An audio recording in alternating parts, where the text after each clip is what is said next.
Allô tout le monde, bienvenue à un nouvel épisode d'En attendant ma lettre de Poudlard, épisode 13. Aujourd'hui, on va parler du making-of des 2 premiers films, Harry Potter à l'École des sorciers et Harry Potter à la Chambre des secrets, et aussi toute la genèse, toute la pré-production de ces films-là, comment les acteurs ont été trouvés, comment Warner Brothers a eu l'idée de faire les films, évidemment.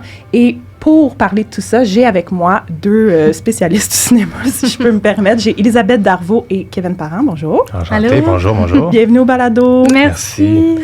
Elisabeth, toi, tu as une formation, tu es comme actrice, tu as des expériences devant la caméra. Oui. Fait que tu connais bien ça, le domaine des films et de la télévision. Exactement. Puis toi, Kevin, tu es assistant réalisateur, donc Exactement. également tu travailles là-dedans. Tu connais bien ça. Donc, Ouais. je suis contente de vous avoir avec moi pour pouvoir discuter de ce qu'on a tous, les 3, lu. En fait, c'est le livre, j'en ai des fois un peu parlé dans mon balado, mais c'est la méga Bible Page to Screen, vraiment un livre officiel qui décrit en détail avec plein de belles photos et plein de chapitres super intéressants sur chaque film, l'adaptation en fait, comment ils ont fait la production de chaque film, basé sur les livres évidemment, puis plein d'anecdotes de tournage, de détails intéressants sur la production des décors, les costumes, etc. Donc c'est ça, aujourd'hui on va se parler de ce qu'on a lu là-dedans par rapport aux 2 premiers films, ce qu'on en a pensé, puis on va échanger là-dessus.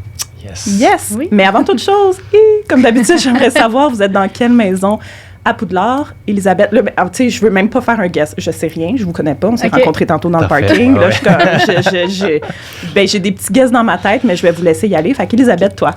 Moi, là, honnêtement, c'est tellement compliqué parce qu'on dirait que je trouve que dans toutes les maisons, je me rejoins avec certains points. Sauf que chaque fois que j'ai fait le test officiel, une fois je sors Serpentard, l'autre fois je sors Gryffondor et ainsi de suite, sans arrêt. Sauf que je pense que je m'identifie plus à Serpentard avec un peu un ascendant Gryffondor, là, comme tu parlais dans tes derniers épisodes. Les ascendants, ouais, ça C'est vient ça. comme, ouais, ça va bien, ouais. OK, cool. Puis toi, Kevin?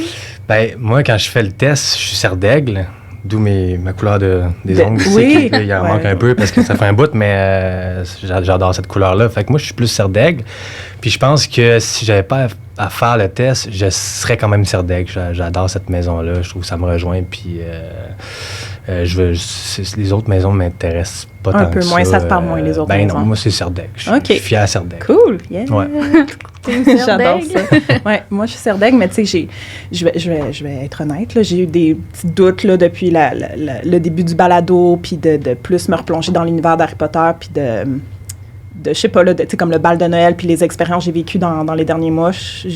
Puis Félix, mon coloc aussi, qui est toujours là en train de m'influencer, je me dis des fois que je suis peut-être Serpentard.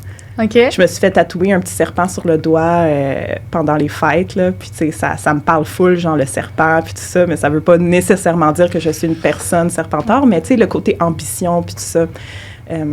Donc, soyez pas surpris, tout le monde, si éventuellement je fais un genre Switch. De switch Ouais. de maison.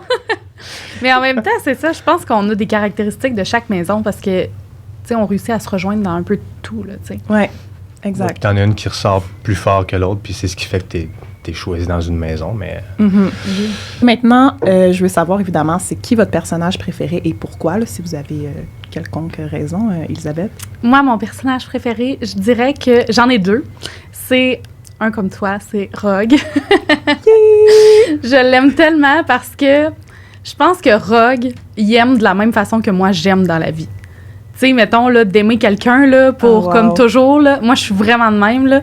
Fait que c'est pour ça que ça me rejoint vraiment. Tu sais, son côté méchant, jusqu'à temps que tout déboule puis qu'on est comme, oh mon Dieu, finalement, tu sais, c'est un gentil, tu sais, ça m'a vraiment accroché.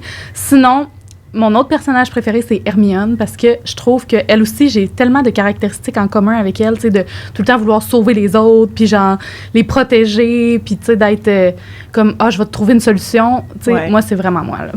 Fait que c'est mes 2 préf. Ah, j'adore ta réponse. Merci. Moi aussi, c'est mes 2 préf. Oui, c'est vrai? Vraiment, oui. Je savais pour Rogue, mais Hermione... Ouais, ben Hermione, c'est ma deuxième. Ouais, je pense que je l'avais jamais comme clarifié. Oui. Toi, Kevin, ton personnage préféré? Ben, moi, ça va être plate, mais c'est Rogue.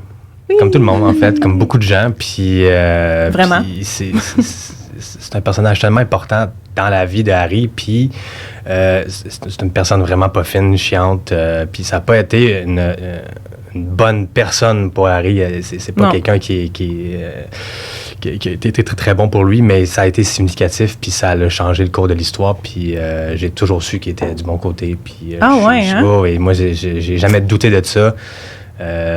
Suite aux événements du 6e livre, puis dans le 7e, quand c'est arrivé, puis qu'on a su, ben, ça a juste confirmé que j'avais raison, puis j'étais content qu'il soit gentil.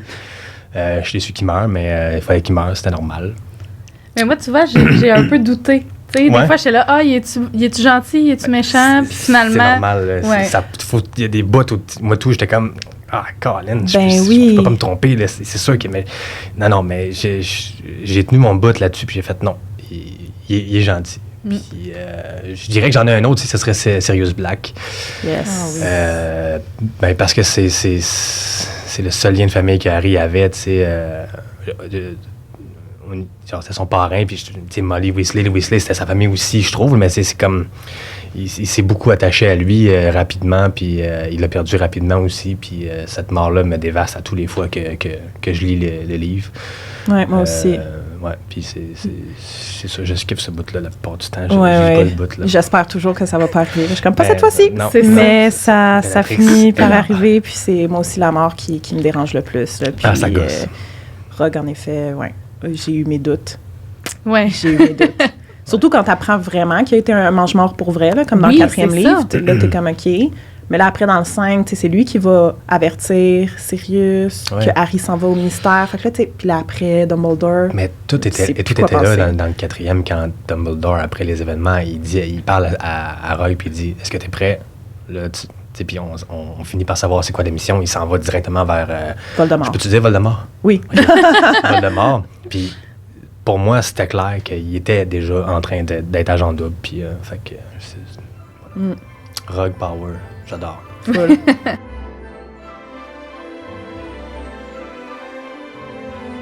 Là, on va pouvoir tranquillement commencer... à rentrer dans le sujet d'aujourd'hui, donc le making-of des 2 premiers films, qui sont 2 films, là, on va le dire, quand même semblables, là, même réalisateur, look très pareil, là. Tu sais, quand tu regardes tous les films, les 4 derniers ont le même réalisateur, David Yates. Ouais. Tu as le 3 puis 4 qui ont 2 réalisateurs différents, qui ont été là vraiment juste pour ces 2 films-là. Ouais. Puis tu as Chris Columbus au premier film. Donc là, avant qu'on commence à parler plus du technique puis de la production des films en particulier, je veux qu'on s'attarde à ce qui s'est passé avant. Comment ils en sont venus à décider de faire un film? Qu'est-ce qui s'est passé dans... Parce que le film est sorti en 2001. Je pense qu'ils ont commencé le processus aussitôt que 98. Là. Oui, 98, la première lecture, en tout cas, du producteur. Du producteur David Heyman, exactement, qui met la main sur le manuscrit. Tu sais, lui, il y avait une boîte de production, il voulait vraiment adapter des livres en film, il recevait plein de manuscrits, puis le manuscrit d'Harry Potter avait été mis sur une tablette, genre low priority, là, priorité, non, mettons, faible. Puis finalement, une de ses secrétaire, je pense. C'est la secrétaire. Elle qui était la plus jeune, en fait, je pense, dans sa gang. Là, elle l'a pris un soir, elle l'a lu, puis elle est revenue le lundi, puis elle a dit... il faut que tu lises ça. On la remercie. On la remercie vraiment. Oui, dans le fond, j'y ai pensé en plus en lisant. Je suis comme elle raconte ça au monde comme c'est moi. Elle s'en rend pas compte, mais elle a parti tout ça. Mais je pense que c'était comme... il y avait comme un genre de club de lecture, en fait. Puis c'est ça, le vendredi, il prenait le manuscrit, puis le lundi, il s'en parlait. Exact. Puis, OK. Puis là, elle a dit, c'est ça que j'ai lu en fin de semaine. Oui. Puis là, David, il a full accroché. Le livre, à ce moment-là, tu sais, commençait déjà à pogner là, au UK. Là, ça a été quand même un succès rapide au UK. Ouais. Puis, dans le fond, David, quand il a lu ça, il a déjà vu le genre de film qu'il voulait faire. Il s'est dit, il faut vraiment que j'adapte ça. Il a contacté son ami de longue date qui travaillait pour Warner Brothers en lui présentant le manuscrit. Son ami qui s'appelle Lionel Wigram. Wigram. Il a vraiment adoré... ce qu'il a lu. Puis en passant, David Heyman, je ne l'ai peut-être pas précisé, mais c'est le producteur des films. Donc vraiment, ça a été le producteur pour tous les films. C'est vraiment lui, dans le fond, qui a parti le processus suite à la secrétaire qui a lu le manuscrit. Exact. Puis dans le fond, c'est ça. David puis Lionel ont comme réussi à convaincre Warner Brothers d'acquérir les droits du film pour le faire, en se faisant dire dépensez juste pas trop d'argent. Leur budget, c'était 125 millions, puis ça finit par faire comme plus qu'1 milliard de dollars le film. Donc, c'est fou, hein? Se sont pas trompés. C'est fou. Puis c'est pas tous les films d'Harry Potter, by the way, qui ont fait plus qu'1 milliard. Je pense que c'est juste le premier puis le dernier. C'est intéressant, ça. Ouais. Ben, c'est normal, l'engouement, tout. Oui, exact, Ouais. exact. Ça m'étonne pour le dernier, par contre, tu te rends jusque... Mais c'est parce qu'il y a tellement de fans. Là. Non, mais Oui, c'est mais ça m'étonne. On a grandi avec les films. Là, chaque année, si j'allais chercher mon billet au cinéma, puis je conservais le billet pendant... J'ai consommé le billet de cinéma avec Harry Potter et l'École des sorciers pendant longtemps. Là. C'était genre... c'était le moment épique. Là, j'étais tout le temps à la première. Il sortait le 16, j'étais là le 16. Là, c'est sûr certain. J'adore. Je n'attendais pas le lendemain. Là. Ah, wow. Ben, c'est des beaux souvenirs, vraiment. Oui, puis c'est tellement, comme on dit, c'est quelque chose avec quoi on a grandi, mais qui fait encore partie de notre quotidien. Tu sais, on en parle encore, on est sur un balado de ça en ce moment. Tu sais, je veux dire, Crime, c'est un gros, un méchant gros projet, là. Oui, full. Bref, de retour en 98, le premier tome a été publié en 97 au UK puis en 98 aux États-Unis comme 1 an et quelques mois plus tard. Là. Je pense à cause du switch de Philosopher's Stone à Sorcerer's Stone. Là, peut-être c'est pour ça que ça a pris plus de temps. Ou peut-être pas pantoute. Puis... dans le fond, une fois que les droits ont été acquis, là, David Heyman, il devait commencer à bâtir son équipe. Il a commencé par rencontrer J.K. Rowling pour la rencontrer, évidemment. Puis lui confirmer comme, inquiète-toi pas, tu sais, on va rester vraiment fidèle à ta vision, puis on veut que tu nous accompagnes dans le processus, puis que tu donnes ton avis, puis on sait que c'est important pour toi que tout reste anglais, genre, de l'Angleterre, tu sais, des acteurs anglais, puis que ce soit... présenté comme une école qui est en Écosse et non comme transformer ça comme si ça se passait aux États-Unis. Fait qu'il lui a tout, il l'a rassuré. D'ailleurs, excuse-moi. D'ailleurs, c'est tellement quelque chose que je trouve qui est important. Tu sais, souvent, les Américains, ils ont cette tendance-là à tout américaniser. Tu sais, comme ça s'est passé en Angleterre, cette histoire-là. Pourquoi amener ça aux États-Unis? Fait que je trouve ça le fun que David Heyman puis son ami Lionel a vraiment voulu conserver cet aspect British-là parce que ces deux-là l'étaient. Donc, ça l'a vraiment apporté un plus, je trouve, à l'histoire. Ça l'a apporté quelque chose de différent. Puis, on s'entend que l'Europe, ça a vraiment ça a un charme, une histoire, tout ça. Tu sais, au niveau du cachet, du look, il n'y aurait pas pu avoir... Je comprends qu'il y a beaucoup de choses qui ont été faites en studio, là, mais ce qui a été filmé plus à l'extérieur, ça apporte le cachet qu'il n'y aurait pas eu en Amérique. 100%. C'est clair. Non, je suis vraiment d'accord. Steve Knowles, engagé comme scénariste, lui, il a fait le scénario de tous les films sauf le 5. Il a pris un break pour le 5. Puis, J.K. Rowling travaillait étroitement avec lui là, pour la rédaction des scénarios, pour s'assurer que, tu sais... Superviser ce qu'il pouvait laisser de côté, ce qu'il devait absolument aussi mettre. Tu sais, par exemple, garder une certaine allusion au fait que Ginny tripe sur Harry dans le 2, parce que peut-être que plus tard, justement, ben, tu sais, c'est important de le voir dans le film, bref, ça, que dès le début, elle tripe dessus, puis qu'après, bon, ils vont sortir ensemble. Il y a un exemple flagrant de ça, justement, de continuité, c'est que dans le scénario, à Mané Dumbledore, il dit à Harry, j'ai déjà eu une amourette de jeunesse, une jeune dame que j'ai déjà trippé dessus. Ça avait été ajouté au scénario, c'était pas dans les livres, mais dans le scénario, c'était écrit, puis J.K. Rowling a fait non, Dumbledore n'aime pas les mesdames, il aime les messieurs. Et un en particulier, je vais vous expliquer ça plus tard, tu sais, puis fait qu'il a fallu qu'il enlève ce bout-là, puis je pense même que ça a été tourné, mais ça a juste pu été mis. Mais ouais. Ça, c'est pas dit dans ce livre-là, c'est ça. C'est pas dit dans ce livre-là, ça, c'est vraiment... J'ai fait plein de recherches, mais c'est ça. Parce que là, je veux juste mentionner le livre qu'on a tous lu aujourd'hui, Page to Screen, mentionne beaucoup d'informations, mais là, c'est ça. Toute l'information n'est pas là, comme justement ce que tu viens de dire par rapport à Dumbledore, puis la réplique ajoutée et finalement retirée. Donc, c'est sûr que là, nous, on va se baser sur ce qu'on a lu dans le livre, ce qui est assez complet, mais... dites-vous qu'il y a beaucoup d'informations et beaucoup de footage disponible sur Internet qui peut ajouter à ce qu'on va avoir dit aujourd'hui. Vous pouvez également vous procurer le livre. Là. Je vais mettre le lien dans le descriptif de l'épisode pour vous le procurer en anglais ou en français. Il existe aussi en français, il est juste un peu plus cher, peut-être parce qu'il est plus rare. Oui, ça doit. Bref, après ça, il y a Stuart Craig qui a été engagé pour la production des décors. Lui aussi, il a fait...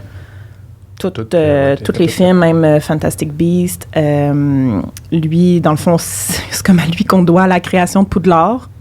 Carrément. Ouais, comme dessiner Poudlard, puis de quoi ça va avoir l'air. Le mandat qu'il a eu. Oh là là. Sérieux, hein? C'est ça. Il y en avait lourd sur les épaules parce que... lui, il fallait qu'il prenne tout ce que les gens s'étaient imaginé en lisant le livre, là, puis qu'il fasse comme, voici ce que moi j'ai compris en image. Le château a l'air de ça, puis je vous l'impose, ça va être ça. Mais je sais pas si vous avez remarqué dans le livre le petit plan qui est dessiné par J.K. Rowling pour vraiment statuer qu'est-ce qui est où. C'est tellement intéressant parce que, tu sais, au début, quelqu'un qui lit ça, tu sais, on se l'imagine toute d'une façon. Fait que, tu sais, c'était le fun qu'elle soit vraiment impliquée dans le processus, puis qu'elle... Tu sais, il y a des auteurs qui vont être impliqués, mais peut-être un peu moins. J'ai l'impression qu'elle a beaucoup été là, puis que ça l'a fait en sorte que on a beaucoup plus respecté les livres, même si... Oui, c'est ça. Même s'il y a des choses manquantes. C'est essentiel à la création du monde d'Harry Potter qu'elle a dessiné ça. Il a dit sans ça, j'aurais jamais rien pu faire. Il dit, dans le fond, elle l'a dessiné pour Stuart Craig, le gars des décors, puis lui, il l'a gardé accroché dans son bureau jusqu'à la fin du dernier film. Puis c'était sa référence, parce que sur la carte, vous irez voir, tout le monde googlez, genre Hogwarts Map, J.K. Rowling. C'est vraiment dessiné à la main. Puis tu vois l'emplacement du château, l'emplacement du terrain de Quidditch par rapport au lac, par rapport à la gare de train, par rapport à Préolard, par rapport à la maison d'Hagrid. Tout est placé, c'était déjà clair dans sa tête. Puis ça les a fascinés qu'elle arrive au meeting. Puis c'est dans ma tête, j'ai pas juste ce que vous avez lu dans les livres, j'ai tellement plus aussi. J'ai le background des personnages. En tout cas, c'est assez incroyable. Tu sais, c'est carrément, c'est un univers complet qu'elle a créé. Là. Tu sais, elle peut te répondre sur n'importe quoi que tu lui demandes, elle le sait. Elle a la réponse. C'est pour ça, des fois, moi, je suis comme, c'est juste tout arrivé. Elle a été choisie comme la personne pour juste nous livrer toute l'information de ce qui s'est passé. C'est clair, ça se peut pas, c'est sûr que oui. Penser à ça, tout le background des personnages. Ou c'est une sorcière, elle, puis elle nous le dit pas. Oui, c'est ça, je pense. C'est moi aussi, je pense ça. Je suis convaincue. Ensuite, Christopher Columbus a été choisi comme réalisateur, donc il a fait les 2 premiers films, après avoir rencontré plusieurs réalisateurs différents. Oui. David Heyman, puis J.K. Rowling, sûrement était un peu... fait qu'il y avait comme Steven Spielberg qui avait été fortement considéré, j'en ai déjà parlé dans un autre épisode, puis lui, finalement, il a dit non parce qu'il y avait un autre projet, là, c'est ça qui est dit dans le livre, mais apparemment, c'est parce que lui, il voulait un peu américaniser ça. Puis J.K. Rowling était comme non. Ce que c'est pas encore là, c'est pas dans le livre, mais c'est dans les choses qu'il dit souvent, c'est qu'il voulait un comédien aussi en particulier avec qui il avait déjà travaillé, qui était américain, donc déjà ça faisait pas l'affaire de la il voulait le petit gars dans Sixième Sens. Joel Osment, lui, qui va des morts là, partout. Là. C'est ça. Puis juste au niveau de l'accent, tu sais, le fait de choisir des acteurs qui sont britanniques, ils vont avoir l'accent british plutôt que d'avoir l'accent américain, que oui, ça peut se jouer, sauf que quand même, tu as vraiment l'essence même de l'accent british, pardon. Fait que, c'est tellement essentiel parce que là, c'est quoi? On va commencer à avoir des noms british aussi, là, oui, c'est ça. Tellement. McGonagall, c'est pas british, mais tu sais, tous ces noms-là, c'est pas américain. Là. Non, c'est ça. Puis, il y avait Mike Newell qui avait été approché pour réaliser le premier film. Lui, c'est lui qui a fait le 4 au final. Il avait dit non au début. Puis Christopher Columbus, lui, ça avait été le réalisateur de Maman, j'ai raté l'avion 1-2, puis de Mrs. Doubtfire. Fait beaucoup d'expérience avec les acteurs enfants.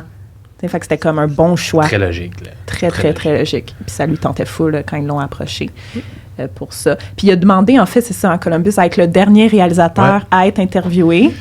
Parce que lui, il se disait, moi, je sais qu'en audition, on se rappelle souvent de la dernière personne qui a passé en audition. Puis ça y a rapporté parce qu'au final, il a été choisi. Puis il a fait ça pour avoir du temps aussi pour réécrire le script, le scénario. Il l'a réécrit, il a pris des notes, puis il est arrivé avec ces notes-là. Fait que ça l'a impressionné les producteurs. Oui, c'est vrai. Puis il a amené son A-game, puis c'est ça. Si tu te démarques, c'est parce qu'il s'est démarqué, puis il a eu la job de sa vie, je pense. Mais ça fait juste démontrer aussi à quel point que les efforts que tu mets dans ce genre de trucs-là, tu sais, pour des auditions, tout ça, tu sais, faut tout le temps en faire plus. Ça y a rapporté justement de pouvoir... Comme Rupert Grint, là, on va en parler dans quelques minutes. Là, oui. Fait que dans le fond, je veux juste comme confirmer avec vous comment ça fonctionne, le processus. C'est que quand tu décides, tu fais un film ou une émission, évidemment, la première étape, c'est d'écrire le scénario. Puis là, après, tu cherches un réalisateur. Fait que c'est quoi? T'envoies le scénario au réalisateur. Ben là, dans ce cas-là, on dirait que c'était ça un peu. Tu sais, Chris Columbus, sans être officiellement choisi, a reçu une copie du scénario pour consulter puis après présenter un peu ses idées en audition. Là, c'est envoyé à des agents. Les réalisateurs ont des agents aussi. Puis les producteurs vont envoyer ça à des gens qui qu'il voit. Puis des fois aussi, comme Spielberg, je pense que lui, il s'est annoncé, ce que j'ai compris de la lecture, c'est qu'il est allé au-devant, il dit « Hey, moi, ça m'intéresse. » OK, puis tu ne dis pas à Spielberg, non. Oui, c'est ça. On ne donnera pas le scénario. Fait que, excusez. Puis, donc, les scénarios sont envoyés aux agents des réalisateurs, puis les réalisateurs lisent, puis après ça, ils vont se dire, OK, moi, ça m'intéresse, donc je veux vous rencontrer, là. Puis, je veux dire pourquoi c'est moi qui est le meilleur pour réaliser ça, tu sais. Puis, normalement, c'est ça qui se passe souvent, si c'est écrit par... si c'est pas écrit par le réalisateur lui-même. Okay. C'est ça, le scénario est tellement le cœur aussi de ça, parce qu'après ça, il va être envoyé pour les acteurs, puis tout ça, fait que c'est... Ouais. Pas de scénario, pas de film. Non, exact. Donc, à ce moment-là, il y avait une première version qui avait été écrite par Steve Knowles, comme on vient de dire, tu sais, Chris Columbus, il a rejoué dedans. Puis cette première version-là aussi, comme tu disais tout à l'heure, Kevin, il y avait sûrement plein d'affaires qui se sont même pas rendues dans la version finale du film. Puis j'en ai déjà parlé dans le balado, comme dans mon 2e épisode, mais ça vaut la peine de le répéter parce que c'est une information qui vient de ce livre-là. C'est comme dans une page, il y a une image de la première version du scénario, puis tu vois c'est quoi la première scène, puis c'était vraiment... Le film ouvrait le soir de l'Halloween 1981, le soir que Voldemort va tuer Lily et James. Il marche dans la rue cagoulé. Tu vois juste vraiment une silhouette cagoulée. Puis là, t'as genre un gars, un ado qui sort dans la rue, puis il est genre « Hey, il était temps que t'arrives, mate! » Genre, on a quasiment tout bu. Puis là, comme, il fait juste... Là, tu vois qu'il voit le visage de Voldemort que toi, tu vois pas en tant que téléspectateur. Comme dans le livre, en fait. Puis là, il fait juste s'en aller. Comme dans le livre? Dans le 7e.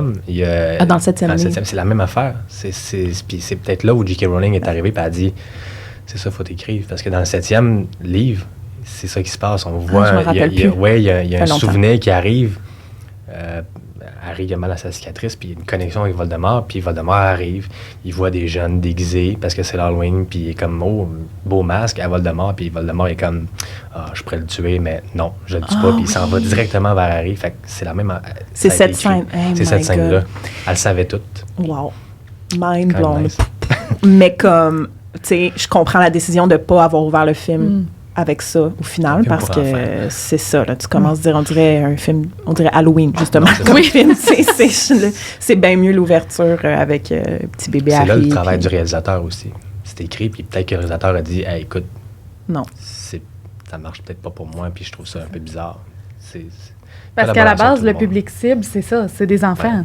Pour les premiers, en tout cas. Ben, ça aurait été ça. Parce que la scène, justement, c'est écrit, il marche, là après, il voit par la fenêtre Lily qui joue avec Harry. Puis là, après, c'est comme la scène, il rentre puis il tue, genre, ça aurait commencé de même pour de vrai, tu sais, pas sûr, là. C'est assez extrême. Ouais, c'est un peu intense. Please don't. Puis ce qu'on finit par voir en plus dans le premier film, là, c'est un flash, là, vraiment. Lui qui marche en cagoulé, il tue Lily, le bébé qui pleure, puis rien de plus. Lumière verte. Ouais. Pas mal ça. Ouais. C'est ça, tu sais, on voit pas rien de traumatisant, là, dans le 1. Puis c'est fou parce que c'est la lumière verte qui a été dans le film, puis on le savait pas avec quoi il avait été tué, les parents, puis on savait pas que c'était quoi, avec de cadavre, puis on savait pas que c'était vert. Avec J.K. Rowling, c'est sûr qu'elle a dit, le sort, il est vert. On va te le dire plus tard, mais c'est fou, tous les petits détails qui ont été pensés. C'est assez incroyable.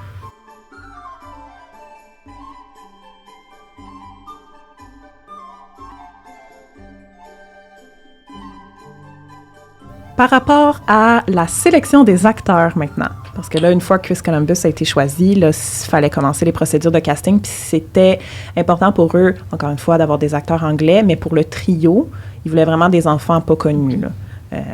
Donc, pour Harry, Ron, Hermione. Puis là, ils ont mis des annonces dans les journaux parce que c'était vraiment open call, là. Je pense qu'il fallait quand même peut-être soit dans une agence ou peut-être même pas, là, je sais pas. Il y a eu du wild casting, en fait. Ouais, c'est comme, tu ressembles à ça, on cherche des jumeaux, venez-vous-en, là. Parce que tu peux pas vraiment, c'est rare des jumeaux de 11 ans, roux, tu sais, c'est wild casting, là. Venez-vous-en, puis on va vous pogner si vous êtes bon. Là.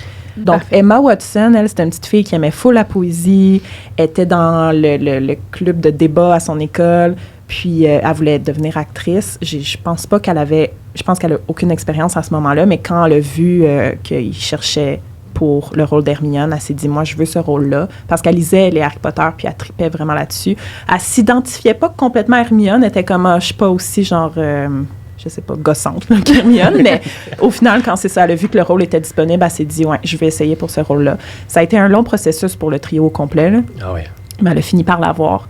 Puis c'était très important pour eux de faire des auditions aussi avec le trio ensemble pour trouver la combinaison parfaite. Fait que Emma puis Rupert, eux, justement, ils ont été choisis plus tôt dans le processus. C'est vraiment Harry que ça a été long, là. Ça a été le dernier à Harry, en fait, Ouais. à être choisi dans le trio, là. Même dans pas mal tous les jeunes. Ouais. Il est arrivé comme 2 mois avant que ça tourne, là. Ouais. Ouais. Puis, Rupert, il s'est juste vraiment démarqué. Puis, Rupert, il avait déjà eu une expérience. Il avait déjà tourné un film dont le titre est tellement spécial que j'ai oublié. Non, je ne l'ai pas noté. Puis, ouais, c'est écrit. Je pense qu'il en parle, en tout cas, il en parle dans le livre, ça, je m'en rappelle. Puis, lui, il a décidé de faire son audition en faisant un rap. Il est allé rapper son audition en chantant un rap. Donc, déjà là, les producteurs ont fait genre, oh, OK. Il parle de son personnage, il est là, puis il a fait un rap. Toutes les autres sont arrivés, puis ils disaient le texte ou ils parlaient d'eux-mêmes en parlant d'eux-mêmes comme ça, de vive voix, plate, boring. Puis lui, il est arrivé, il a supplanté tout le monde, il a démarqué tout le monde. Puis les producteurs ont aimé sa vibe, sa face, il fitait, il avait les cheveux roux. C'était, tu sais, ils l'ont vu, puis ils ont dit, lui, c'est Ron. Là. Puis c'est, dans ce que je comprends dans le trio, c'est lui qui a l'air d'être le plus à l'aise dans les trois sur le plateau de tournage. Donc, le choix était logique. Ils ont fait un bon choix, puis ça a marché, puis c'est ça. Il est arrivé, puis il a battu tout le monde. Ouais. Mais Daniel Radcliffe, il dit aussi que à quel point que il est tellement à l'aise qu'il n'y a quasiment aucune préparation, puis il saute dans les souliers de Ron. Naturel, c'était naturel pour lui. Et je pense qu'il a moins travaillé son jeu que les deux autres. Ouais, ben ça paraît, là. Dans les deux premiers films, en plus, là, il y a vraiment... Dans le premier, encore plus, tu vois la différence dans le jeu des trois. Le jeu, il est là. Mais Ron, il est bon, là. Ouais. Vraiment. C'est comme inné chez lui, là. Oui, puis ses expressions faciales, là, ça vaut il y avait la figure pour ça, puis c'est juste... il est parfait, là. C'est Ron Weasley, là. C'est 100%. Tellement. Puis Daniel, c'était plus tough. Puis lui, il vient du milieu. Tu sais, ses parents travaillaient là-dedans. C'est ça. Ses parents, ils étaient... les deux ont fait du théâtre, quand même assez élevé, là, au UK. Puis, au début, tu sais, ils voulaient pas, ses parents ne voulaient pas que Daniel Radcliffe soit sur le film. Ils trouvaient que c'était un trop gros tournage pour lui, pour un jeune enfant aussi, là, tu sais, de s'absenter de l'école, tu sais, de devoir faire tout ce travail-là. Puis c'est vraiment, de fil en aiguille, c'est Chris Columbus qui était allé... non, c'est David Heyman. Ah oui, David Heyman, oui, puis pardon. Steve Knowles, le scénariste, oui. C'est ça, qui sont allés voir une pièce de théâtre un soir, puis ils ont vu le père de Daniel Radcliffe, puis ils ont dit, tu sais, on aimerait ça voir ton fils. Ils se connaissaient, David puis Alan, le père de Daniel. Exact. Donc, c'est ça, ils ont été prendre un café, puis encore là, même après le café, c'était comme pas encore sûr qu'il allait le faire. Puis tu sais, je pense que, c'est ça, Heyman, je pense qu'il a pas mal poussé pour que... Radcliffe... Parce que Daniel, lui, voulait être acteur. Il avait déjà des expériences. Il avait joué dans un film, dans un téléfilm David Copperfield. Il a joué là-dedans avec Maggie Smith en plus, McGonagall, puis avec elle qui fait Madame Bibbin. Fait que tu sais, il y avait de l'expérience. Puis Chris Columbus avait vu David Copperfield, puis il avait full déjà pensé à Daniel Radcliffe. Puis c'est là, les parents, ils avaient dit, nah, c'est trop gros. Il était là depuis un bout, là. Il était dans les pensées des producteurs et des réalisateurs depuis un sacré bout, mais... Puis le soir du théâtre, là, c'était comme 3 mois avant que les tournages commencent. Ils sont là, ils ont toujours pas d'Harry, puis ils ont comme vu ça comme un signe. On va au théâtre le même soir qu'Alan Radcliffe puis son fils. Ouais. Puis c'est David Heyman là, qui était pas capable de se concentrer sur sa pièce. Il faisait juste regarder Daniel s'arranger derrière. Puis Daniel était comme genre, mais voyons. OK. Et puis il disait, comment il l'a décrit, genre un petit garçon, mais with an old soul. Tu sais, comme un petit gars tout posé, tout tranquille, tout curieux, intéressé. Tu sais, fait qu'il a vu tout de suite Harry Potter en lui, genre. Il a vu comme que c'était un bon fit. Tellement. Puis en même temps, ça l'aurait... Tu sais, heureusement, le hasard a bien fait les choses qui étaient là en même temps, parce que sinon, peut-être qu'on aurait un autre Harry Potter aujourd'hui à cause que les parents étaient pas d'accord, tu sais. Puis il était pas d'accord pour bien des raisons qui sont très logiques. Puis ils vont avoir eu raison là-dessus, parce que plus tard, Daniel va avoir sombré dans l'alcool à cause de toute la gloire qu'il y avait, puis toute la pression. La pression, puis il avait raison, ses parents, puis là, il s'en est bien sorti, puis c'est correct, mais overall... ça aurait pu l'instinct était vrai, puis c'était gros. Être choisi Harry Potter, là, c'est le fun, mais il y a quelque chose qui vient avec. C'est un couteau à double tranchant. Il y a un catch là-dedans, puis Daniel l'a pogné un peu. Mais à la base, un enfant acteur, c'est tout ou rien. Tu sais, soit ça se passe bien, puis c'était juste sa destinée, puis tout est beau, ou justement, il se ramasse avec énormément de troubles, puis ça vient plus difficile, tu sais. Mais bon, ça vient plus tard. Là, on est encore juste dans le premier film, ça a bien été. Donc, bref, tu sais, Daniel, les parents ont fini par dire oui, puis là, Daniel a pris part au processus avec Emma puis Rupert qui étaient déjà rendus assez loin. Il y avait d'autres acteurs là, qui étaient rendus aussi dans les derniers, mettons, tu sais, peut-être qu'il y avait 3 Hermione, 3 Ron, 2, 3 Harry, là, au final, mais quand ils ont vu la combinaison Emma, Rupert, Daniel... c'était un bon fit, puis la caméra les aimait, puis c'est ça, il y avait une complicité. Puis comme à l'écran et hors de l'écran, là, comme s'ils ont été amis super aussi, rapidement. Ouais. Faut pas juste qu'ils soient amis dans l'écran, il faut qu'ils se créent un lien d'amitié ensemble, puis c'est ça qui est arrivé, puis ça a donné tout ça. Là. Puis Emma, ça a été la première personne qui ont dit c'est sûr, ça va être Hermione, mais sans lui dire. Fait qu'ils ont continué le processus. Ils ont embarqué Daniel comme puis finalement, ils l'ont annoncé à Emma puis Rupert. David leur a annoncé le même jour dans leur bureau, dans son bureau. Il les a convoqués, il leur a dit vous avez le rôle. Il y a des photos de ça dans le livre, justement. Là. Ouais, leur première journée, les trois, là, c'est tellement ce qu'ils ont appris. Oui. Ils sont tellement tout petits, là. T'es choisi, by the way, ta vie va changer en sapristi. Hey, c'est fou. Pour les autres acteurs, là, je trouve ça intéressant d'en parler. Le Tom Felton, lui, il avait de l'expérience aussi. Ça a été le meilleur acteur là, qu'ils ont vu en audition. Là, ils ont dit là, de ceux qui ont été choisis à la fin. Là. Il était pas prêt, par contre, lui. Il était pas fin? Il était pas prêt. Il était pas prêt. Non, il n'avait pas lu les livres. Il l'a dit, j'ai pas lu les livres. Puis il a volé une réplique à quelqu'un pendant qu'il s'en allait à l'audition. Il a volé la réplique, puis il l'a dit. Puis aujourd'hui, il dit, je pense que ça a aidé. David, ça l'a aidé, mais je pense que David, il savait très bien que j'étais en train de bullshiter. Là, fait qu'il a auditionné pour Harry au début, avec les cheveux teints noirs, genre. Après, il a auditionné pour Ron, avec les cheveux teints roux. Puis après, finalement, il a eu le rôle de Malfoy. C'est correct. Puis il Matthew... était très déterminé. Ouais. Matthew Lewis, lui, qui fait Neville... j'ai pas grand note là-dessus. Là, lui, il avait auditionné pour Harry parce que, dans le fond, tous les enfants devaient comme passer par Harry en premier. D'un coup que le fit est parfait, tu sais. Puis après ça, il gardait un cassette tape de l'audition de genre 2 minutes. Là. Neville, legit, sa première audition, Matthew Lewis, c'était d'aller devant la caméra dire comme une affaire de 20 secondes. Puis, OK, merci, on t'appelle s'il y a de quoi. Puis finalement, des semaines ou des mois plus tard, il a reçu l'appel puis il s'est fait proposer Neville.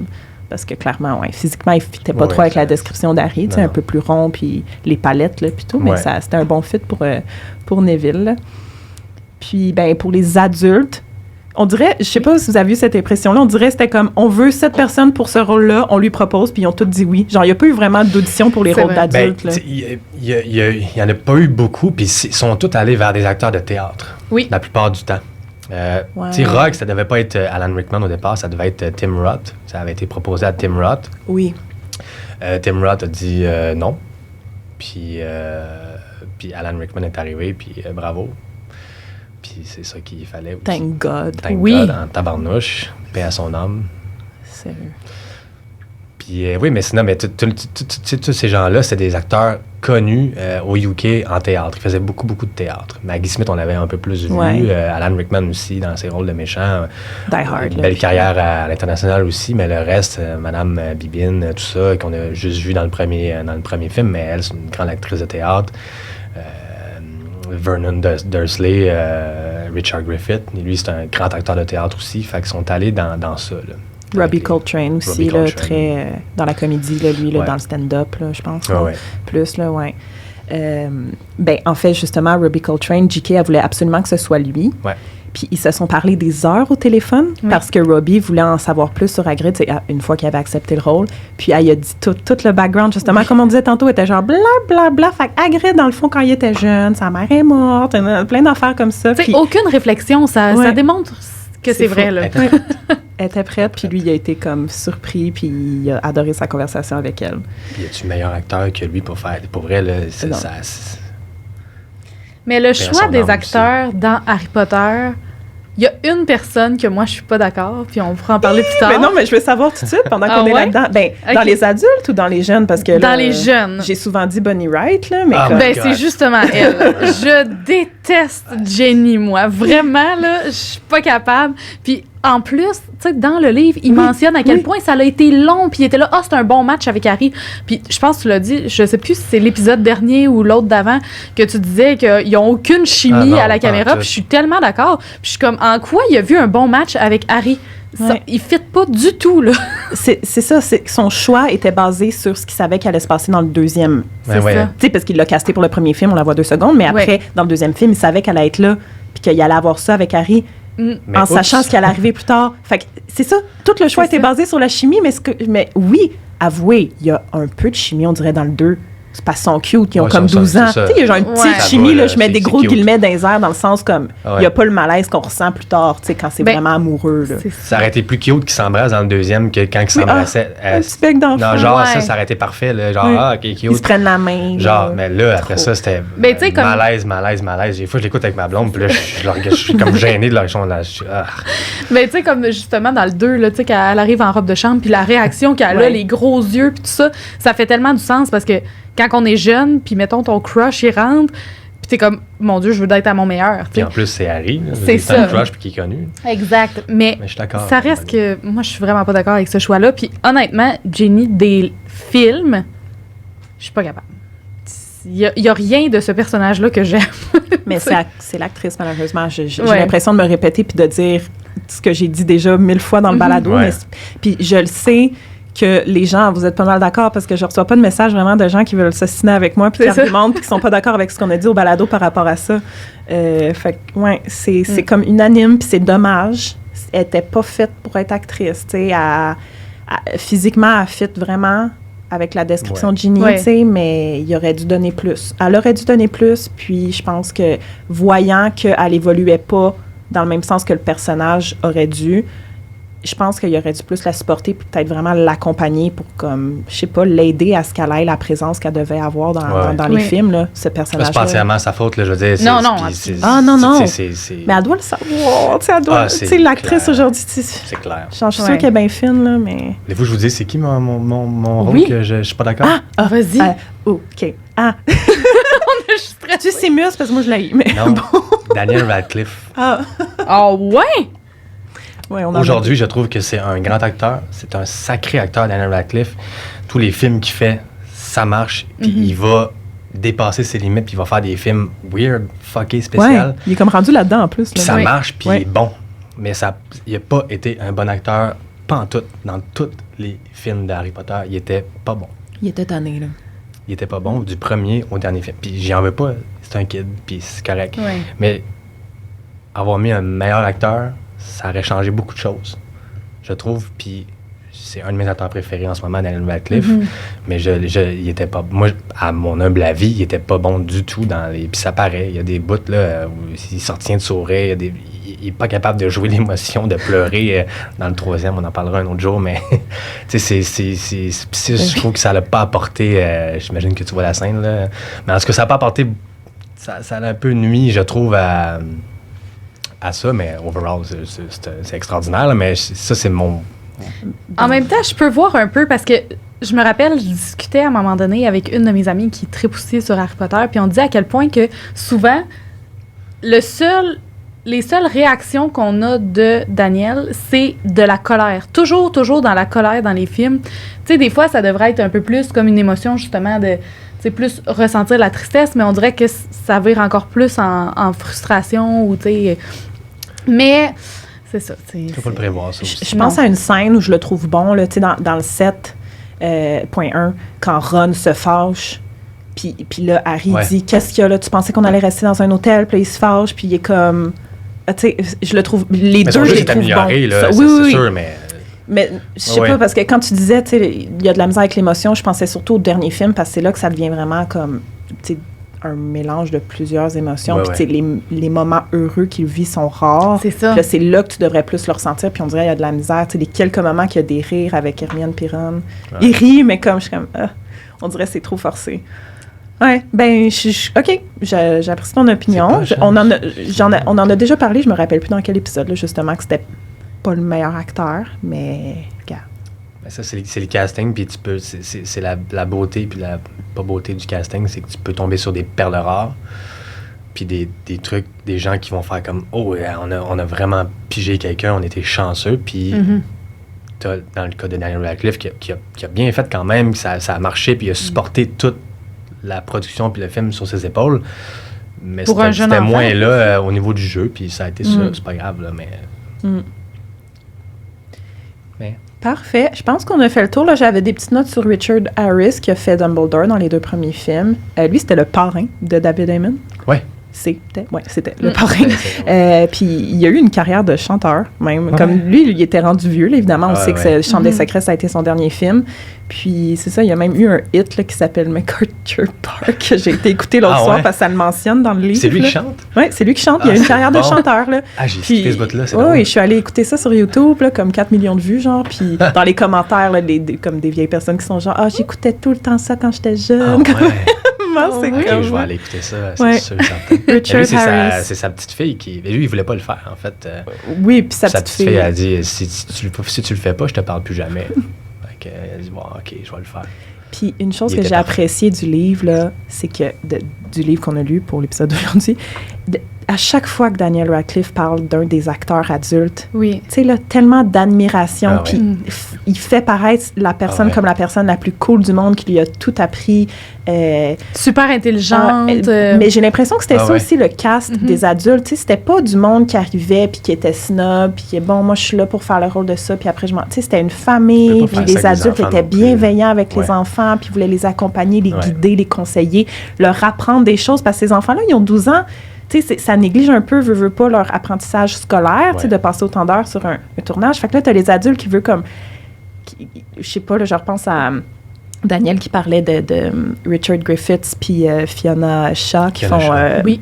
voyons, Pétunia puis Vernon, qui étaient super, là, comme super curieux puis intelligents, puis savaient plein d'affaires sur tout, puis ils étaient toujours là en train de lui apprendre des trucs là, sur n'importe quoi, là, puis sur le acting aussi, évidemment, là, lui puis... Harry. C'était des bêtes, là, ces gens-là, d'acting. Là, puis, Harry, Daniel, ben, même les jeunes, ils ont été chanceux d'être entourés de ces grandes stars-là. Puis d'avoir un peu de leur talent puis de leurs conseils, c'est la chance qu'il y a eu, c'est super. Là. Vraiment. Fait que j'ai apprécié de comme lire là-dessus, là, puis de mieux comprendre la dynamique. Là. C'est ça. Puis tu sais, c'est le fun aussi qu'ils le reconnaissent parce que tu sais, des fois, un enfant se rend comme pas nécessairement compte. Là, c'est sûr que tu sais, c'est un peu plus tard peut-être qu'il l'a réalisé, mais justement, c'est ça. Old Soul, il l'a dit, il était déjà un peu là aussi dans je pense, là, c'était Daniel. Ouais. C'est vrai, il a appris ça aussi dans son bain. Il était dans son bain quand celui qui avait le rôle. Oui, je l'ai pas dit tantôt. Mais c'est pas ça, c'est quelque chose que j'ai appris tôt dans ma vie. C'était comme un fait connu. Là, quand tu allais checker les rumeurs là, sur Internet, là, puis la page loadait, là, tu pouvais voir Daniel Radcliffe a appris qu'il a appris ça dans son bain. La veille que Emma puis Rupert se le sont fait annoncer par David, puis genre... Tout de suite après, là, c'était la rencontre des 3, là, cette journée-là. L'excitation qu'ils devaient avoir, là, tu sais, les 3, là, hey, tu te fais dire, je vais jouer dans Harry Potter, là. C'est comme... Moi, je pense que je perds connaissance, là. Puis Chris Columbus, dans le livre, il est écrit que lui, il se disait, il disait vraiment, ce serait le fun qu'il y ait des films pour tous les livres d'Harry Potter puis qu'on puisse voir ces enfants-là grandir. Puis il était comme, j'aimerais ça que ce soit possible, puis c'est ça qui est arrivé, tu sais. Bien, je sais pas si vous vous rappelez aussi dans le livre, là, je m'étais pris une note par rapport à ça, que il y a une personne au début qui avait approché pour être le scénariste qui voulait condenser les 3 premiers livres en un film, puis en faire comme juste les moments d'action. Puis pour vrai, moi, j'ai marqué un gros arc parce que je suis comme... C'est impossible que tu me scrapes ça pour faire juste un film rapide, tu sais. C'est une réflexion normale de producteur, ça. Puis Lord of the Rings, ça a été ça aussi. Là. Ils pensaient faire un film pour les 3 livres. Puis ils ont eu cette réflexion-là. Ils ont même pensé faire de l'animation à la place. Mais ils se sont dit, on n'est pas encore là au niveau technologique pour faire de l'animation. Puis ça a l'air beau, réel, puis bien fait. Fait qu'ils ont décidé de faire en live action. Puis c'est ça que le public voulait. Là. On voulait pas un film d'animation d'Harry Potter. Là, si vous voulez en faire un, faites-en un, tant mieux. Mais on voulait On voulait des vraies personnes pour faire ça, tu sais, puis... Mais c'est toujours pensé. Puis après ça, ben là, tu te dis, ben ouais, mais non, il va manquer tellement de bouts à l'histoire, puis les gens vont être en beau fusil, tu sais. Tellement, puis ça l'aurait jamais eu le succès que ça a en ce moment parce que justement, il y aurait eu trop de choses enlevées. Puis tu sais, dans les premiers films, c'est tellement là qu'on... Mettons quelqu'un qui n'a pas du tout lu les livres, t'apprends l'univers de la magie au travers des premiers films. Fait que tu peux pas me couper tout ça pour... Là, faut que je comprenne qui est qui, puis pourquoi un tel fait ça. T'sais. Dans le même film, t'aurais eu l'affaire de la pierre philosophale, le combat contre Voldemort, après la Chambre des secrets. Tu sais, t'aurais eu 3 histoires complètement différentes dans le même film. Puis il aurait eu le même âge, là. Il faut qu'il grandisse, ça marche pas. L'acteur, ça aurait pas marché. Fait que non, je peux même pas croire qu'ils ont considéré ça. Ils ont dû jaser ça de 20 minutes, puis après, ils ont fait... Mais ça m'a tellement marqué quand j'ai vu ça, j'étais là, voyons donc.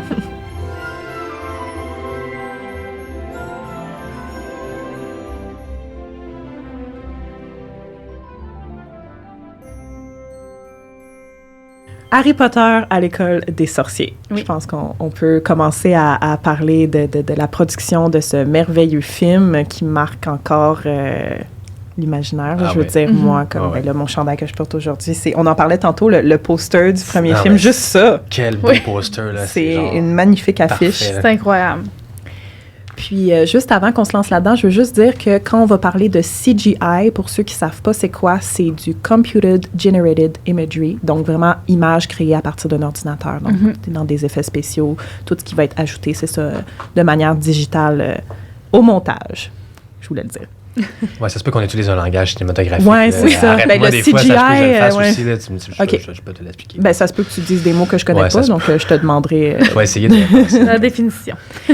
Le film, le premier jour de tournage, c'était le 29 septembre 2000.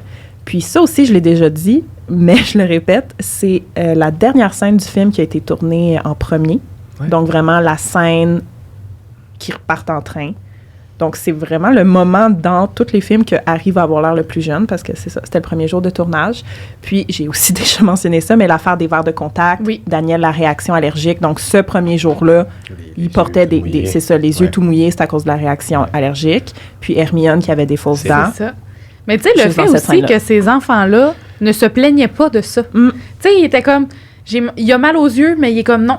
Il reste dans son rôle. Il disait rien. Tu sais, c'est vraiment ses parents qui ont dit... ça lui fait mal aux yeux, tu sais. Le lendemain, ses parents sont arrivés, ils se sont dit, ouais, ça va pas marcher. Là, c'est ça, exact. Hermione, on la voit une autre fois avec ses dents, c'est au cours de ballet. Okay. Elle a encore ses dents, on le voit. Ah, je me rappelle. Je pense que c'est les 2 seules fois, c'est le train, puis au cours de ballet de Madame Bibot. Oui, bien dans les premiers jours, c'est ça, il essaie les prothèses, mais honnêtement, comme hier, je suis allée revoir du footage là, avant de m'endormir, juste pour le fun, là. Vraiment du footage cute, parce que tu as David Heyman sur le plateau dans les premiers jours, il y avait... peut-être tous les jours, là. Il y avait une caméra, genre une handycam avec lui, puis il filmait tous les enfants, là. Puis tu sais, c'est thank you for that, parce que c'est juste du footage de eux qui jouent à genre des jeux, puis ils se parlent comme entre les takes, puis c'est tellement mignon, là. Puis les dents, c'était comme un big thing, là. Puis Dan qui porte des lunettes de soleil entre les takes pour protéger ses yeux parce qu'il a eu l'allergie. Il est awesome, là, dans ces images-là. Oui, tu les as déjà vus, c'est ça. C'est écœurant, ça marche, là. Les kids de 11 ans ont des lunettes de soleil, puis il est comme... Moi, je suis Harry Potter. Chill avec Tom Felton, ça marche, là, c'est cool. Puis il a même fait une allergie aux lunettes, les premières paires de lunettes qu'ils lui ont fait porter parce que c'était en nickel, là, puis il faisait une réaction à ça. Là. Il y avait des spots rouges dans la face. Là, fait que ça allait pas bien pour Daniel, qui était comme une petite... tu sais, comme un petit sensible, là, je sais pas comment dire. Fragile. C'est vrai. Quand on tourne un film, il y a le développement, c'est ce qu'on a jasé tantôt. Après ça, tu as la pré-production, on va préparer. Pendant qu'on faisait les castings, là, on commençait à construire des décors. Pas moi, là. J'étais pas là. Mais ils commençaient à construire des décors, à construire l'univers, penser aux costumes, tout ça. Tout ça se faisait parallèlement, tu sais. Puis il y avait les castings aussi en ce moment-là. Puis une fois que tout est prêt, tout est seté, là, il faut faire le tournage. Puis le tournage, c'est la partie la plus fun.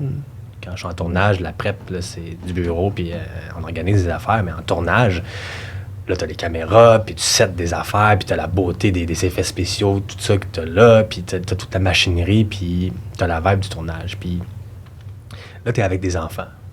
Ah oui. Il y a des règles avec des enfants à respecter, donc ça donne beaucoup de contraintes au tournage.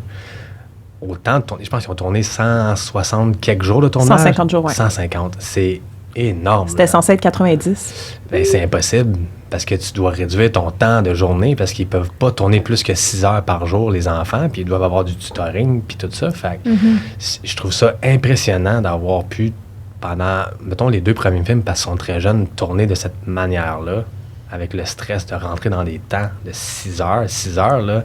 T'as pas le temps de faire grand-chose. Avant-midi de tournage, d'habitude. Là, les tournages, là, à l'époque, là, ça durait 14, 15, 16, 17 heures par jour. Là. Wow. Ça l'est encore un petit peu, mais bravo pour ça. Là. C'est ça. Puis un peu comme on parlait avant qu'on enregistre, le fait que ces enfants-là, ils sont jeunes, ils se doivent d'apprendre un script qui est quand même une très grosse charge. Ouais. Ensuite de ça, de dealer avec l'école, entre ça, de continuer à faire d'apprendre le truc habituel.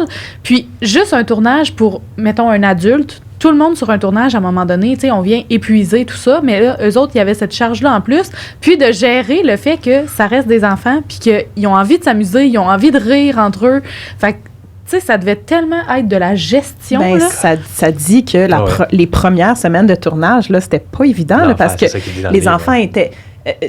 ça regardait dans la caméra, ça devait reprendre tout le temps les textes, ça riait. Ben là, ça, Daniel puis Rupert, ça a été un gros problème, même dans le deuxième film, toujours crampé, puis toujours ils séparaient, puis tout. Mais tu sais, c'est ça, c'est des enfants.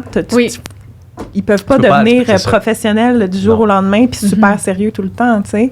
Ils veulent avoir du fun. Puis il fallait qu'ils gardent les enfants aussi, là. Il y a un enfant, tu peux pas le modeler à ce que tu veux vraiment, là. L'enfant va faire ce qu'il veut aussi un petit peu. Il faut que tu le laisses faire parce que la journée où l'enfant va dire « Non, j'arrête », tu peux pas rien faire. C'est ça. L'adulte va dire « Non, j'arrête », tu vas dire « Dude, tu as un contrat, tu es payé 400 000 $ par jour, tu vas travailler, sinon je vais te poursuivre ». L'enfant, il s'est dit non. La journée termine. Puis c'est correct, il faut protéger les enfants là-dedans. Oui, absolument. Absolument. Beaucoup de jours de tournage, en tout cas, je suis impressionné. Puis on a terminé ça le 23 mars en 2001. 23 mars, la dernière journée de tournage. Puis le film est sorti le 16 novembre 2001. Fait qu'on a plusieurs mois de post-prod. Ouais. Est-ce qu'on peut parler de Martin Bayfield? Martin Bayfield. En fait, on peut parler de Martin, puis on peut parler de tout ce qu'ils ont figuré pour mettre Hagrid, un demi-géant, à l'écran, tu sais, parce que... Il en parle beaucoup. C'est le plus gros sujet dans le livre. C'est le plus gros sujet. Dans le premier film, dans ce cas-là. Fait que je vais genre comme... mettre en place. Dans le fond, c'est ça. Le défi pour eux, c'était comment on fait pour faire un demi-géant. Parce que Robbie Coltrane n'est pas demi-géant. On veut pas non plus le mettre sur des échafauds, puis le faire marcher là-dessus. Ils ont trouvé un gars, Martin Bayfield, qui était... je sais pas si je l'ai noté, là, mais c'était comme... 6 pieds avec le... Oui, 6 pieds 10, mais lui, il était comme policier ou quelque chose de même, puis il parlait genre dans une assemblée en public, puis là, il s'est fait approcher par quelqu'un de Warner Brothers, il pensait que c'était une blague, mais... c'est ça. Tu sais, 6 pieds 10, très bâti, là, vraiment parfait pour être la doublure. Ils ont construit vraiment avec des mesures. Ils ont pris toutes les mesures de Robbie Coltrane. Ils ont regardé comment il marchait. Ils ont bâti un costume comme version agrandie de Robbie, avec un visage, des cheveux. Puis c'est ce costume-là que Martin Bayfield mettait à chaque fois. Fait que dans les 2 premiers films, on voit plus Martin à l'écran que Robbie, parce que tous les moments où Robbie parle, vous remarquerez, si vous l'avez déjà pas remarqué, c'est vraiment coupé, cadré, tête, buste, tu sais, c'est très rapproché, là, on voit pas... Puis tu le vois quand c'est Martin, en fait, il y a des plans où ça apparaît. Là, dans les 3 premiers films, ça apparaît. Tu le vois, là, portez attention, là, je pense à justement la dernière scène là, du train qui dit bye-bye, là, où quand il tire le sapin de Noël, là, ça, on voit de dos, par contre, là, mais ça, c'est tout Martin. On le voit beaucoup à l'écran. Dans la maison où il s'enfuit les Dursley sur la petite île, là, même dans les plans, disons, américains, là, c'est-à-dire à la hauteur du fusil, c'est pour ça qu'on dit américain. C'est pour ça que ça s'appelle pas américain. Puis on voit clairement qu'il y a une face de collé, là, puis que c'est pas Robbie Coltrane, puis la face est statique, elle bouge pas. Puis Martin, lui, il devait tourner avec ça, puis marcher avec ça, puis il disait, tu sais, je voyais pas rien, là, puis lui, il a fallu qu'il apprenne à marcher comme Robbie Coltrane. C'est pas l'inverse, là, c'est pas Robbie qui apprend à marcher comme Martin, c'est l'inverse. Puis ses mimiques, puis sa manière de bouger ses bras, tout ça, fait que c'est un sacré défi qu'il a relevé. Tout en étant dans le costume, c'est ça, c'est d'apprendre à gérer le costume. Des heures dans le costume, faisait chaud, puis la visibilité réduite, il devait mémoriser où étaient les choses. Oui, pour pas rien il voyait pas accrocher. ses marques par terre. Ou des comédiens, on met souvent des marques pour, quand il arrive devant la caméra, qu'il soit à la bonne distance pour qu'il soit au focus, tout ça, puis que ça soit bien fait. Puis lui, il le voyait pas, fait que c'était des... Il mesurait dans sa tête les pas qu'il devait faire, puis ça a marché, tu sais. Puis Robbie aussi, il a eu peur à un moment donné que Martin prenne sa place. Parce qu'il était vraiment bon, Martin. Il était full dédié, il était parfait. Là. Il prenait Martin la plupart du temps. Un moment donné, ils ont fait « Ah, ben là, c'est Martin qui a fait... Il a dit tes lignes, finalement. » Puis il était dos, parce qu'on le voyait pas, mais il a dit « Non, c'est beau, on n'a pas besoin de toi, là, tu peux retourner à ta loge. » Puis il explique ça, tu sais, puis il dit « Bah, ben... » Il a fait mes lignes, puis peut-être qu'ils vont finir par le prendre tout le temps, mais non, ça marche pas de même. Là. Non, c'est ça. Mais Martin a été pris pour faire, sans le costume, là, pour faire Hagrid dans le souvenir dans la Chambre des Secrets. Là, fait que ça, c'est Martin, c'est vraiment pas Robbie Coltrane. Ouais. C'est Martin, c'est ça, sans déguisement. Puis, plus les films ont avancé, moins Martin est utilisé parce que là, vraiment, il y avait moyen de... La technologie était là. C'est ça, la technologie était là pour que Robbie Coltrane paraisse comme un demi-géant. Puis il y avait le temps aussi de prendre le temps de tricher les affaires. Ce qu'il n'y avait pas... Il était pressé pour le premier film. Oui, le parce deuxième. que, comme j'ai dit, ils ont 6 heures de tournage avec les kids. Fait que tu peux pas te mettre à dire, bon là, on va décaler les affaires pour qu'il y ait une perspective. C'était pas dans leur minding. Là, c'était de... On a 6 heures, qu'est-ce qu'on fait pour tourner ça? Ben, ça va prendre une doublure pour Robbie, puis ça va être ça. Puis après ça, ben, les enfants ont grandi, on pouvait tourner avec plus d'heures, puis plus de technologie aussi. Puis, c'est ça. Puis on le voit plus après ça, mais... Puis l'évolution aussi de la technologie du début des années 2000 versus la fin, quand ça a fini de terminer les films. C'est fou, là. T'sais, on pense juste à Neville, là, quand il est sur son balai, puis qu'il tombe, là, mettons, au cours de vol. On le voit tellement que c'est ça, que c'est un bonhomme. Quand il est accroché. C'est ça. Après le pic, c'est tout là, du CGI, porte attention à ça la prochaine fois que tu vas l'écouter. Puis il tombe pas à la même place. C'est comme animé, genre dans le fond, le moment vraiment qu'on voit qu'il tombe. Oui. Parce que dans le livre, ça dit là, qu'il a pratiqué la chute dans un studio vraiment plus... il était comme 1 mètre ou 2 qui tombait sur des coussins. Ils font ça parce que ils vont décider qu'est-ce qu'ils vont prendre de la chute. Ils vont peut-être prendre 2 cm de la chute ou 1 mètre de la chute. Mais quand il est accroché en haut, de loin, puis même en plan serré, c'est des plans qui sont... Vous allez voir, dans le montage, c'est rapide parce que c'est pas un humain, c'est un CGI. Même Harry, quand il est dans son match de Quidditch puis que ça bouge dans son balai, c'est du CGI. C'est du on CGI. Le voit vraiment. On le voit, portez attention, puis le CGI, on le voit parce que c'est illustré. Exact. Puis qu'il n'y a pas de... La définition est moins là. Puis quand il tombe, moi, je remarque ça tous les fois, il tombe, là, c'est CGI, puis après ça, on le retrouve quand Mme Bibine court, puis que les élèves se tassent. Il n'est pas à la même place. Il n'est pas tombé à la même place. Non, il a l'air d'être tombé là, puis il est là. Fait que, portez attention à ça, c'est vraiment... Il y a eu beaucoup, beaucoup plus de CGI qu'on pense, là. Justement, là, je veux qu'on se lance tranquillement dans comment ils ont fait pour adapter le Quidditch puis le vol à balai à l'écran, là, parce que là, on commence à en parler. Avant ça, je veux juste dire, parce que là, c'est ça, mes notes sont en ordre, tu sais, les premières semaines de tournage, c'était tout hors studio, là, tout ce qui était on real location. Donc, justement, la scène de vol, c'est pour ça qu'Hermione sûrement lavait ses dents, là, comme c'était dans les premiers jours, premières semaines. Les scènes de vol, les scènes de ballet, ça, c'était au château, à Arnwick Castle. J'en ai parlé dans mon épisode sur les lieux de tournage. Puis, c'est ça, cours de vol, Zoé Wanamaker qui fait Madame Bibine, qui était comme une présence un peu rassurante pour Daniel, qui, comme j'ai dit tantôt, il avait fait le téléfilm avec elle. Ouais. Puis... c'est ça, comme j'ai aussi dit tantôt, tout le footage là, que j'ai regardé hier, là, c'est pendant cette scène-là, pendant les cours de ballet, là, c'est comme, ils sont trop cute. Là. Ils sont déjà full amis, le trio, puis tous les enfants. Fait que c'est vraiment mignon.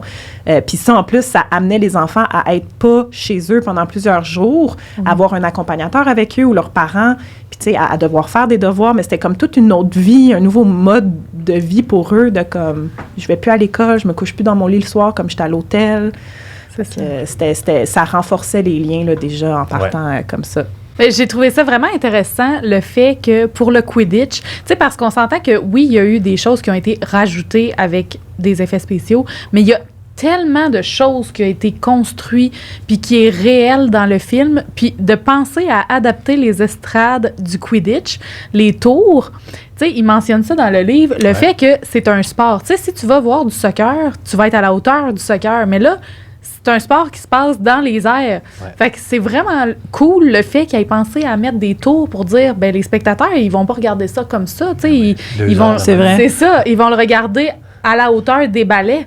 Fait que je trouvais ça vraiment intéressant. Puis tu sais, la personne qui a pensé, tu sais, ça fait partie de son travail, mais c'est tellement le genre de détail que si, exemple, ça avait été par terre, on aurait dit, ben voyons, ça n'a pas de bon sens, tu sais. Fait que c'est super intéressant, je trouvais, là, de penser à cette adaptation. Dans les livres, est-ce que ça dit vraiment qu'il y a les tours puis que les gradins sont hauts? Moi, j'ai pas compris ça. Fait que moi, j'imaginais pas le Quidditch pitch comme ça. J'imaginais ça en ovale, oui, mais... puis les balais pas trop hauts, là. Même, pas trop haut, tu sais. En effet, un match de Quidditch peut durer 3 mois. Fait que là... c'est long. C'est vrai. Pour les costumes de Quidditch, ça a changé ça aussi au cours des films, là, mais au début, il y avait plus une inspiration médiévale, fait qu'ils ont comme mêlé médiéval et sportif, là, puis rendu au 6e film, ils ont des numéros là, pour le Quidditch. Ils sont protégés aussi. Oui, avec des pads. Normal, c'est ça. Les numéros qui représentent la position que tu joues en passant, fait que c'est pas toi qui choisis ton numéro. Justement, Harry, lui, c'est 7, fait que c'est le 7 pour l'attrapeur dans toutes les équipes. Puis, pour le making-of, vraiment, du Quidditch, là, ils ont utilisé ce qu'on appelle Waldo, la technique Waldo. Ouais. Donc, c'est... Je sais pas trop comment l'expliquer, Kevin. Peut-être tu peux mieux l'expliquer. Là, la réplique miniature de ce que tu contrôles. Tu peux contrôler manuellement, mettons, vraiment la personne qui est sur son balai en grandeur nature, un peu comme Neville, là, puis les autres joueurs. Ils ont fait ça avec Neville, puis on le voit aussi dans le livre, il y a des images. Dans le fond, ils prennent des vrais balais qui sont surmontés, puis ils mettent un truc vert, en fait, pour le CGI après ça, pour enlever un certain bout. Puis c'est accroché à une genre de grue ou un monte, quelque chose. Fait que il a monté pour vrai dans les airs. Évidemment, il était attaché, il était en sécurité. Puis les balais, tels qu'on les voit, il n'y a pas l'air d'avoir de siège, mais les kids étaient assis sur des sièges, là, parce que maintenant, t'es assis des heures sur un balai, puis ça peut devenir long. Vous savez pourquoi? Fait puis ça, c'est des plans plus rapprochés. Ils vont les faire en vrai avec des vrais balais, puis ils vont les monter pour vrai dans les airs. Après ça, il y a une belle partie qui est animée, puis pour créer un match de Quidditch, il a fallu il y a un storyboard incroyable à faire, puis ils ont fait un dessin animé de ça là, par ordinateur, de ça va être quoi les plans, qui va voler par où, tout ça. Puis c'est avec ça qu'ils ont pu faire le montage, puis décider où que ça va être du CGI, où que ça va être du vrai. Puis puis je pense que ça existe encore cette méthode-là où tu mixes les deux. Bien, cette technique-là, en fait, a été utilisée pour le Quidditch dans tous les films. Là. Je pense que c'est ce qui fonctionnait le mieux. L'installation est devenue plus confortable. Oui. Mais c'est ça qu'il disait. À quel point c'était pas confortable. Ça c'est clair, t'es 4 heures là-dessus parce que tu refais la take là, jusqu'à temps qu'elle soit bonne. de faire ça. Daniel explique dans le livre, moi j'avais tellement hâte de faire ça. J'étais comme crime, je vais jouer au Quidditch, je vais être dans les airs. Puis comme pour elle, je pense que c'est la partie que j'ai moins aimée du tournage. Parce que écran vert, ça fait semblant de voler, du vent d'en face, la pluie dans le 3e, ça doit être long, là. Oui, c'est ça. C'est assez intense comme condition de tournage. Puis aussi, le fait que le poids varie parce qu'ils ont grandi.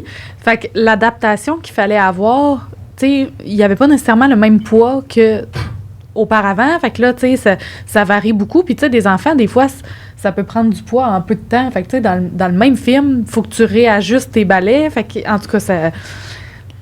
En 150 jours, ils ont grandi, les kids aussi. Fait que faut que tu deals avec ça, là. Vraiment. Mais ça a été bien fait. Vraiment. Un film de 2001, là, puis c'était des gros défis pour eux. Là. Absolument. Certaines choses. Moi, le premier, j'adore ça. Je trouve que ça marche. On peut-tu, je veux vous demander, selon vous, est-ce que ces 2 films, là, les 2 premiers films qui ont bien vieilli, est-ce qu'il y a des éléments que vous trouvez... Moi, il y a quelques bouts dans le 1, je suis comme, ça paraît qu'on est en 2001, là. Comme quand, dans la forêt, là, Voldemort s'envole, là, la cape, là, je trouve, je sais pas, ça me donne vraiment un effet de vieux film des années 90. Puis le troll, tu sais, c'est un peu... là, t'as raison, le troll, tu sais, c'est pas que ça a mal vieilli, mais c'est juste, c'était ça qui était là à l'époque, puis Puis oui, mais en effet, le troll, ça me gosse, là. C'est vrai que c'est pas agréable à voir, puis ça marche pas, mais... Ben, Chris Columbus, là, qui dit justement, on a été rushé un peu pour le premier film, on a pu mieux se reprendre dans le deuxième par rapport aux effets spéciaux. Il dit, il y a des effets spéciaux dans le premier film qui ont été faits rapidement botchés, c'est ça. Puis qui vont toujours me rendre insatisfait encore aujourd'hui. C'est ça, il y a jamais... mais je pense que c'est quoi, le troll? Mais c'est sûr, c'est le troll. Oh oui. Puis certains bouts, peut-être en CGI, justement, de bouts de Neville, on le remarque beaucoup. Oh oui, c'est épouvantable. Puis même Harry, quand il est sur son balai, puis que Quirrell, il essaie de le faire tomber, il y a un bon bout aussi en CGI, puis j'essaie de me mettre à la place du réal, puis peut-être que ça serait ça qui me gosserait au niveau CGI. Ça serait le troll qui en est... Ce qui est poche, c'est que tu passes ils ont fait un vrai troll aussi pour le plan de la fin quand il est couché. Ils n'ont pas mis du CGI, ils ont fait une vraie bébite troll. Puis tu vois la différence. Que avant, il était en CGI, maintenant, il est en bouette de whatever. Tu sais. Fait que je peux peut-être comprendre que ça le met en tabarnouche. Là. Clairement. Mais à un moment donné, il faut que tu fasses des concessions dans un film, puis tu exact. as perdu ça. Puis c'est sûr aussi que monsieur, madame, tout le monde qui regarde un film versus, mettons, nous qui regardons un film, tu sais, on va être beaucoup plus critique envers ce qu'on voit. Tu sais, il y en a qui s'en rendent pas compte, puis ils vont le regarder, puis ils n'auront pas remarqué, mais c'est vrai qu'il y a des choses. Moi aussi, je trouve que les films ont bien vieilli, mais effectivement que le troll, ça, je suis vraiment d'accord. Puis, tu sais, il y a des petites affaires qui sont... Mais le but premier, là, quand je l'ai vu la première fois, j'ai pas pensé à ça. Non, c'est ça. Non, mais c'est fait que c'est ça. Fait que ça marche. Là, tu les réécoutes, t'as grandi, puis t'as un œil différent, puis t'es comme moi. Mais quand c'est sorti, ça a fonctionné. Oui, exact. C'est ça qui est important.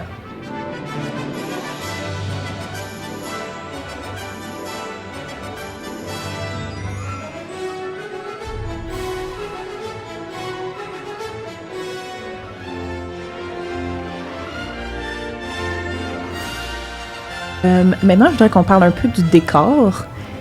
Tantôt, on a parlé de Stuart Craig. Dans le fond, j'ai mentionné Stuart Craig qui a été vraiment le chef de l'équipe des décors pour tous les films, encore pour les Fantastic Beasts. Tu sais, le making-of du set du chemin de traverse, là. Puis apparemment, quand J.K. Rowling est arrivée là, elle était comme, my God, elle était comme émue, c'est exactement ça. Tu sais, ils ont été tellement fidèles à sa vision, là. Puis son inspiration pour Poudlard, c'était les cathédrales, parce qu'il se disait, bon, là, il faut que je pense à Poudlard, OK, il faut que je crée Poudlard. Poudlard, c'est une vieille école de 1000 ans.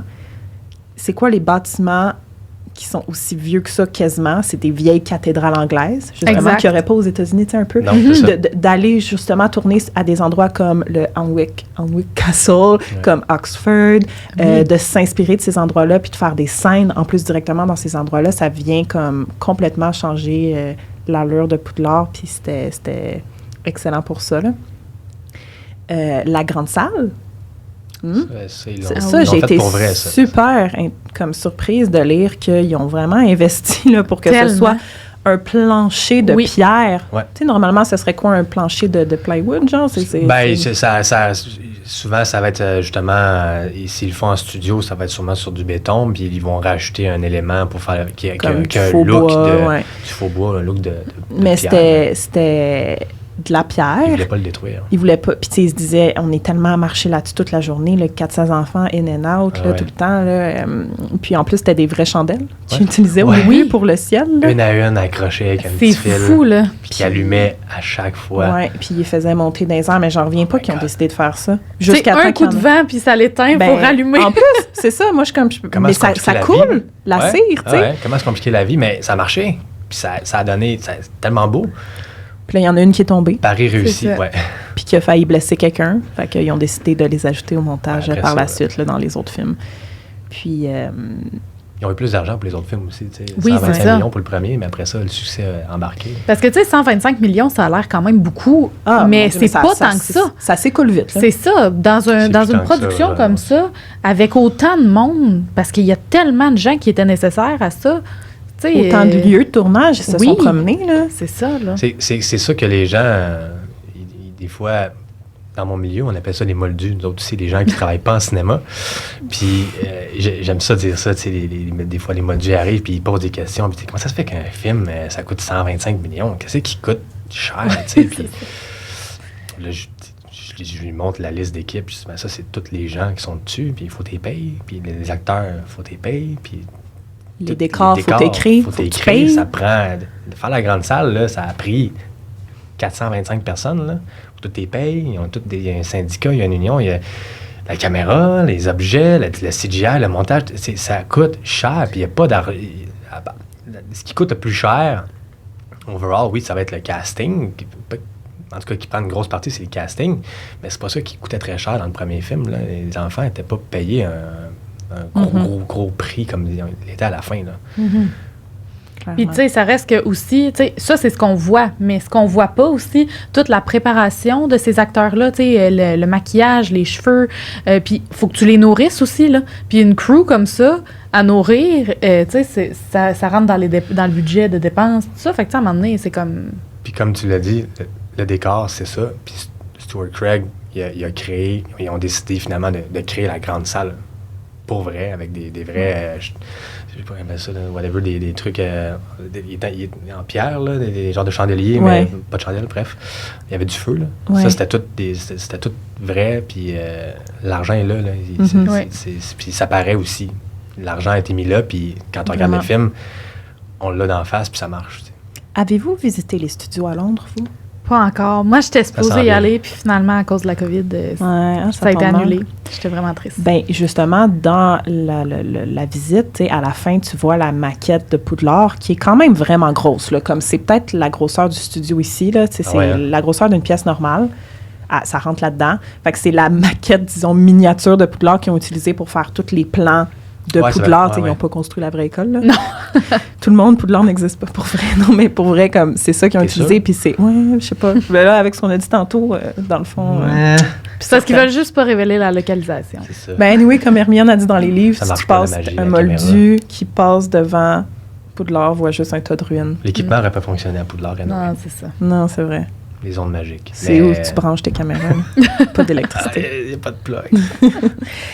Stuart Craig a vraiment fait un travail extraordinaire, puis trouver les locations, puis dans un ancien épisode, justement, vous expliquiez là, à quel point ils sont allés à des places là, partout, là, juste pour une scène. Là. C'est ça. Puis ça implique des coûts, ça. Il faut que tu les fasses venir, les comédiens, là, puis ils viennent d'où, les comédiens? T'es loges à l'hôtel, ça prend des transports pour les amener, puis tout ça, pour aller faire une scène. Qui dure 2 minutes. Madame Bébine, c'est la seule place qu'ils ont tourné l'affaire, c'est ça, je pense. Là, c'est le seul truc qu'ils ont tourné là-bas. Mais il a fallu qu'ils s'installent, qu'ils amènent une équipe complète, 300 personnes, puis des... C'est ça. Le décor est là. Vraiment. D'autres faits intéressants par rapport pas au décor nécessairement, là, mais vraiment le making-of de certaines scènes. Les hiboux, c'est tous des vrais hiboux qui ont été entraînés. C'est fou, la scène où que Edwidge drop le nimbus à Harry, ils ont vraiment, là, je l'ai vu là, en vidéo hier sur YouTube, c'est vraiment...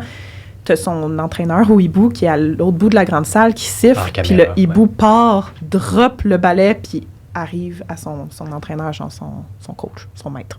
Fait que, tu sais, c'est incroyable. Ils ont fait plusieurs shots qu'ils ont comme combiné ensuite en CGI de plusieurs hiboux, là, pour pas qu'ils se rendent tous dedans, mais tous les hiboux que tu vois quasiment là, pour le courrier, là, c'est des vrais hiboux.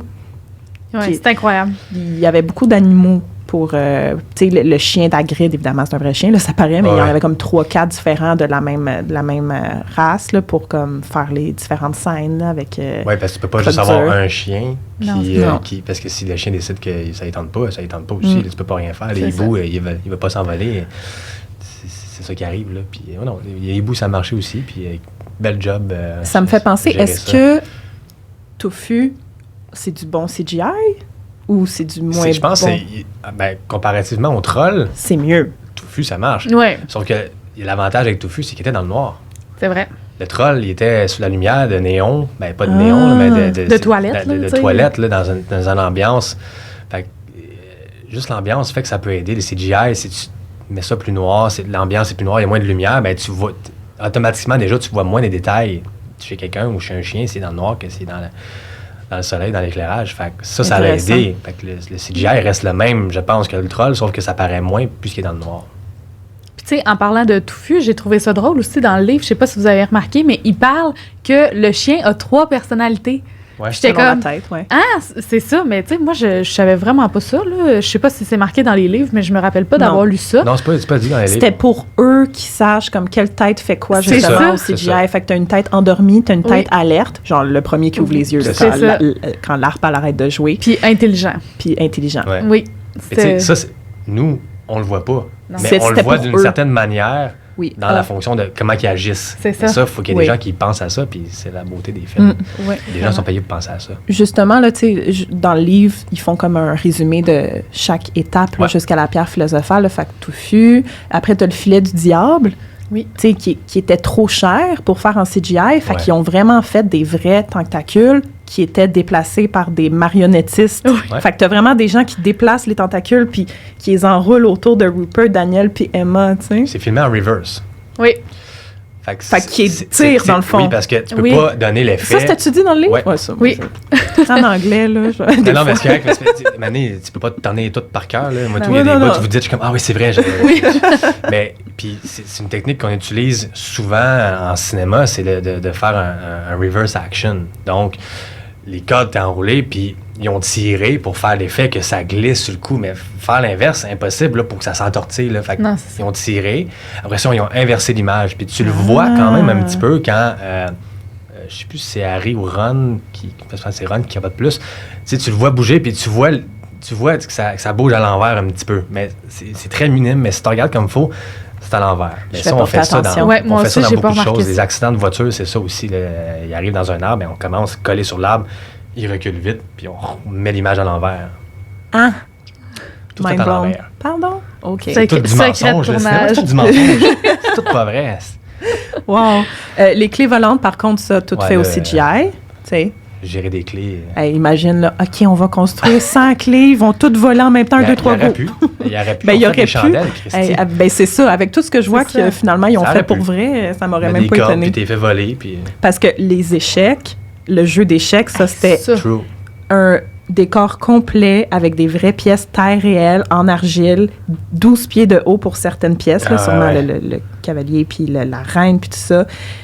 Puis il bougeait, puis il était contrôlé à distance. Là. Fait que c'était vraiment, OK, on fait bouger le cheval, Ouais. 2 par en avant, un à côté, puis c'est ça. C'était- Oui, oui, ça, moi, quand Puis j'ai vu avec des ça... là- explosifs dedans là, pour les faire exploser. Ouais. là, Ouais.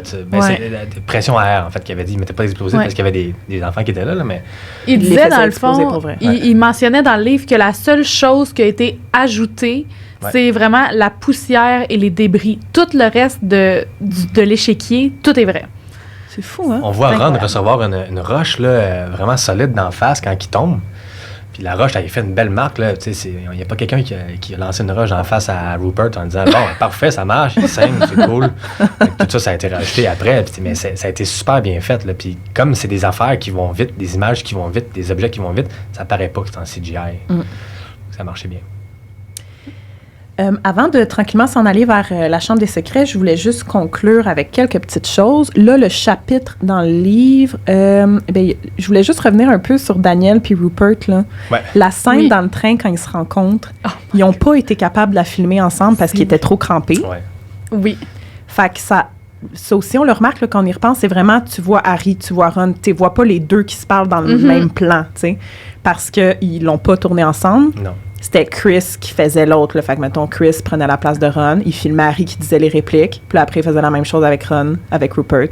Puis ils ont juste fait un montage. Mais c'est ça. Ben, c'est la seule solution possible. Fait qu'ils ont réussi à avoir un plan large, on le voit. Ouais. Puis après ça, ils ont commencé à rire. Quand la Ils madame coupent là. arrive avec les bonbons, tu sais. C'est genre, comme là qu'on le voit. Ils là. coupent là, après ça, c'est chacun son plan. Puis le plan est clean, donc il n'y a pas l'amorce de l'autre en arrière. Souvent, quand tu vas voir un plan sur quelqu'un, tu as l'amorce de la personne avec qui Ouais. il parle. OK, Là, ouais. il n'y avait pas ça, puis c'est la seule solution. Tu tasses l'autre, puis La morse, c'est ça le terme. amorce. Ouais, Amorce. avoir en amorce. OK. Fait que c'était la bonne solution à faire. Puis Mais ça revient aussi avec la patience que Chris Columbus devait avoir.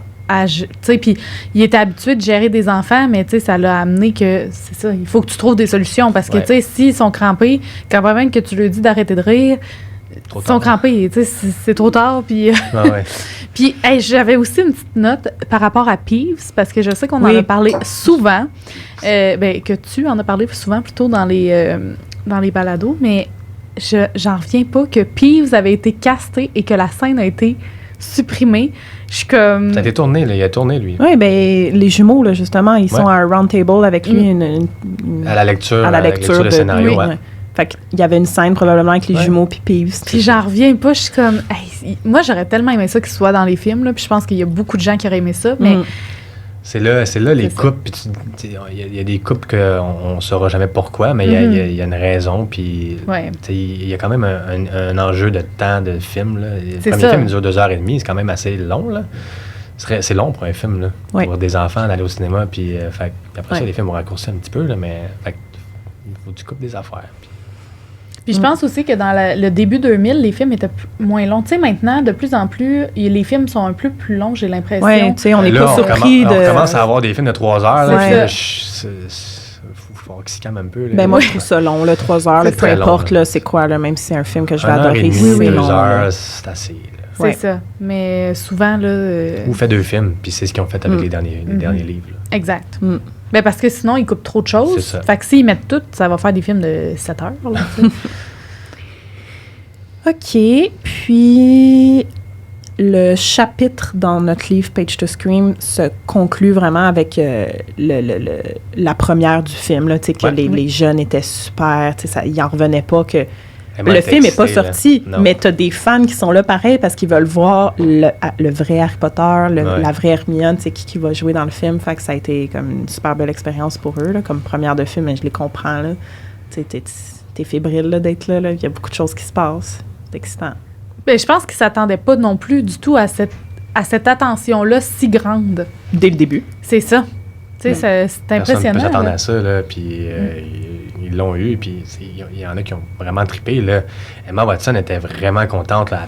Dans le livre, elle parle de sa robe aussi, je pense que elle avait un... J'ai pas le terme. Boa. Un boa. C'est ça, puis puis elle était super excitée de mettre ça, puis c'est sa mère qui l'a aidé à choisir, tout ça, puis... C'est pas très beau. Aujourd'hui, je vois ça, puis je suis comme, pas de choix, mais ça... C'était les années 2000, là, les looks sont... Puis tu vois qu'ils sont plus vieux aussi, là. Tu vois qu'ils ont l'âge qu'ils ont dans le deuxième film. Oui, c'est ça, exactement. La photo de la première qui est là, c'est ça. Il y avait déjà commencé les tournages. Oui, il commençait le tournage 3 jours après la première. C'est ça.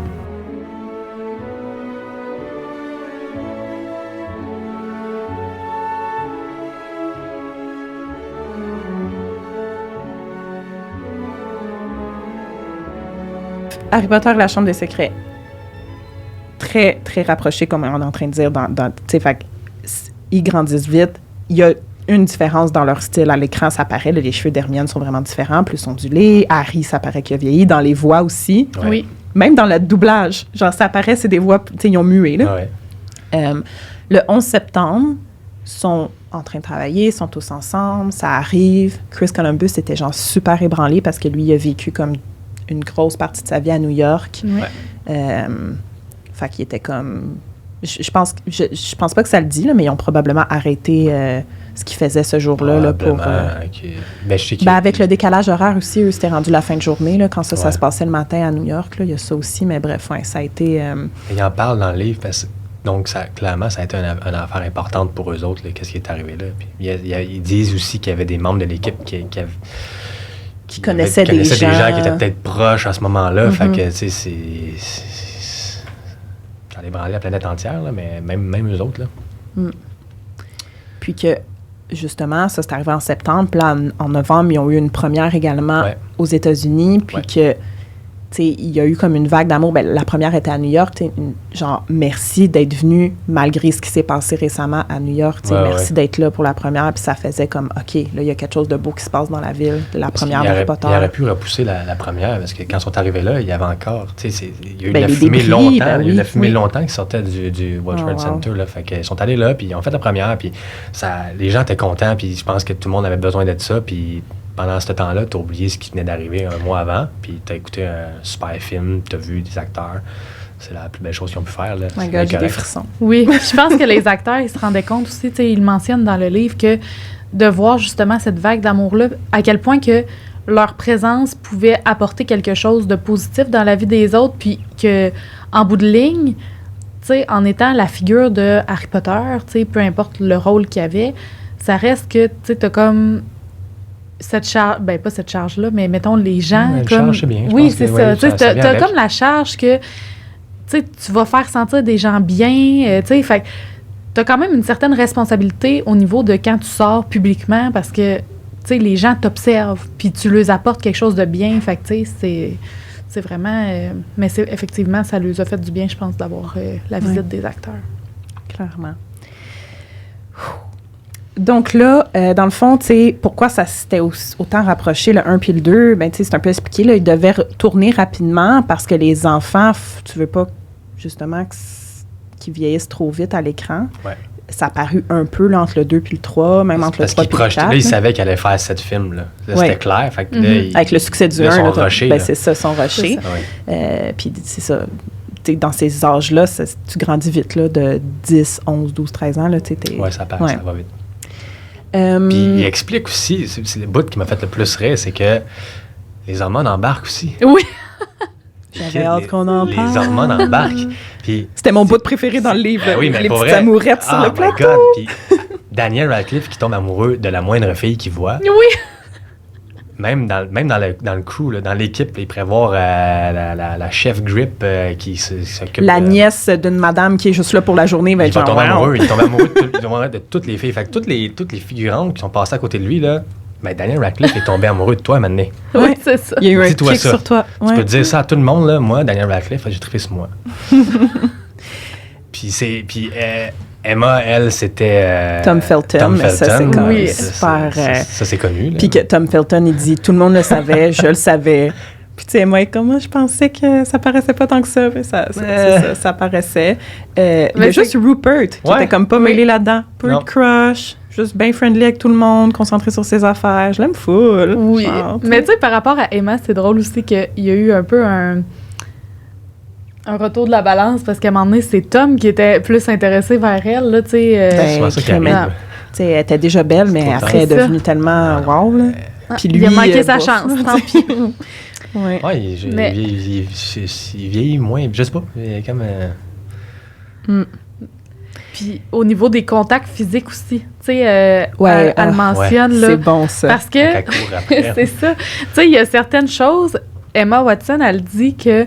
elle était pas très à l'aise de commencer à faire des câlins à tout le monde, puis tu sais, puis à un moment donné, justement, il faut qu'elle fasse un câlin à Harry, à la fin. C'est ça, puis tu sais, ils disent, là, c'était tellement court, il a fallu qu'ils figent l'image, parce que, tu sais, c'était comme, elle l'a fait vraiment rapidement, puis, tu sais, c'est à cet âge-là, de faire un câlin à quelqu'un, c'est malaisant, tu sais, t'es comme, tu sais, c'est pas confortable, fait que je pense que ces contacts-là physiques qu'ils devaient faire, tu sais, c'est comme un big deal. Là. Ça me fait penser, cette scène-là, tu sais, qu'elle court vers Harry puis elle donne le câlin. C'est écrit clairement dans ce livre-là. C'était ça qu'elle devait faire, un câlin à Harry seulement. Puis il y a genre souvent, j'ai lu sur Internet que, tu sais, après, elle se retourne vers Rupert, vers Ron, puis il y a comme un malaise, mais c'était ça que c'était censé être. Le monde, il a dit, elle était juste malaisée, puis elle voulait pas y faire un câlin, puis c'est ça qu'ils ont gardé pour la shot, mais c'est pas vrai. Non. Tu sais, je sais pas pourquoi c'est ça, la rumeur qui court, parce que penses-tu vraiment que, tu sais, si elle se fait demander, donne un câlin aux deux, elle le ferait pas pour un des deux, tu sais, voyons, c'est sa job. Fait elle a fait le câlin à Harry le plus rapidement possible, ils ont figé l'image, puis après, le malaise avec Ron, c'était ça que ça devait être, là. Parce qu'elle est moins proche de Ron dans l'histoire à ce moment-là, tu sais. Il y a déjà un petit... dit quelque chose. Ou ça, là.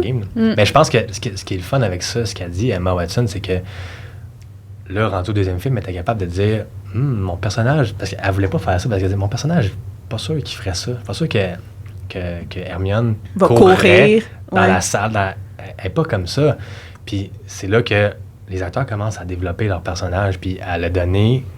Puis les acteurs font ça, puis il faut qu'ils le fassent, puis ils peuvent parler avec le réalisateur en disant, ben toi, tu vois ça, mais moi, je pense pas que mon personnage peut faire ça. Puis finalement, le réalisateur a souvent raison, c'est lui qui réalise, puis il y a le compromis qui est fait, puis ça a donné ça, tu sais. Mais les acteurs commencent à se développer puis à savoir leur personnage. C'est ça, ça démontre une connaissance justement de son personnage, mais aussi, tu sais, tout le travail qu'elle a fait. Puis encore une fois, pour son jeune âge, c'est excellent, là, tu sais, d'être capable de voir ça puis de dire comme non, tu sais, je pense pas, finalement.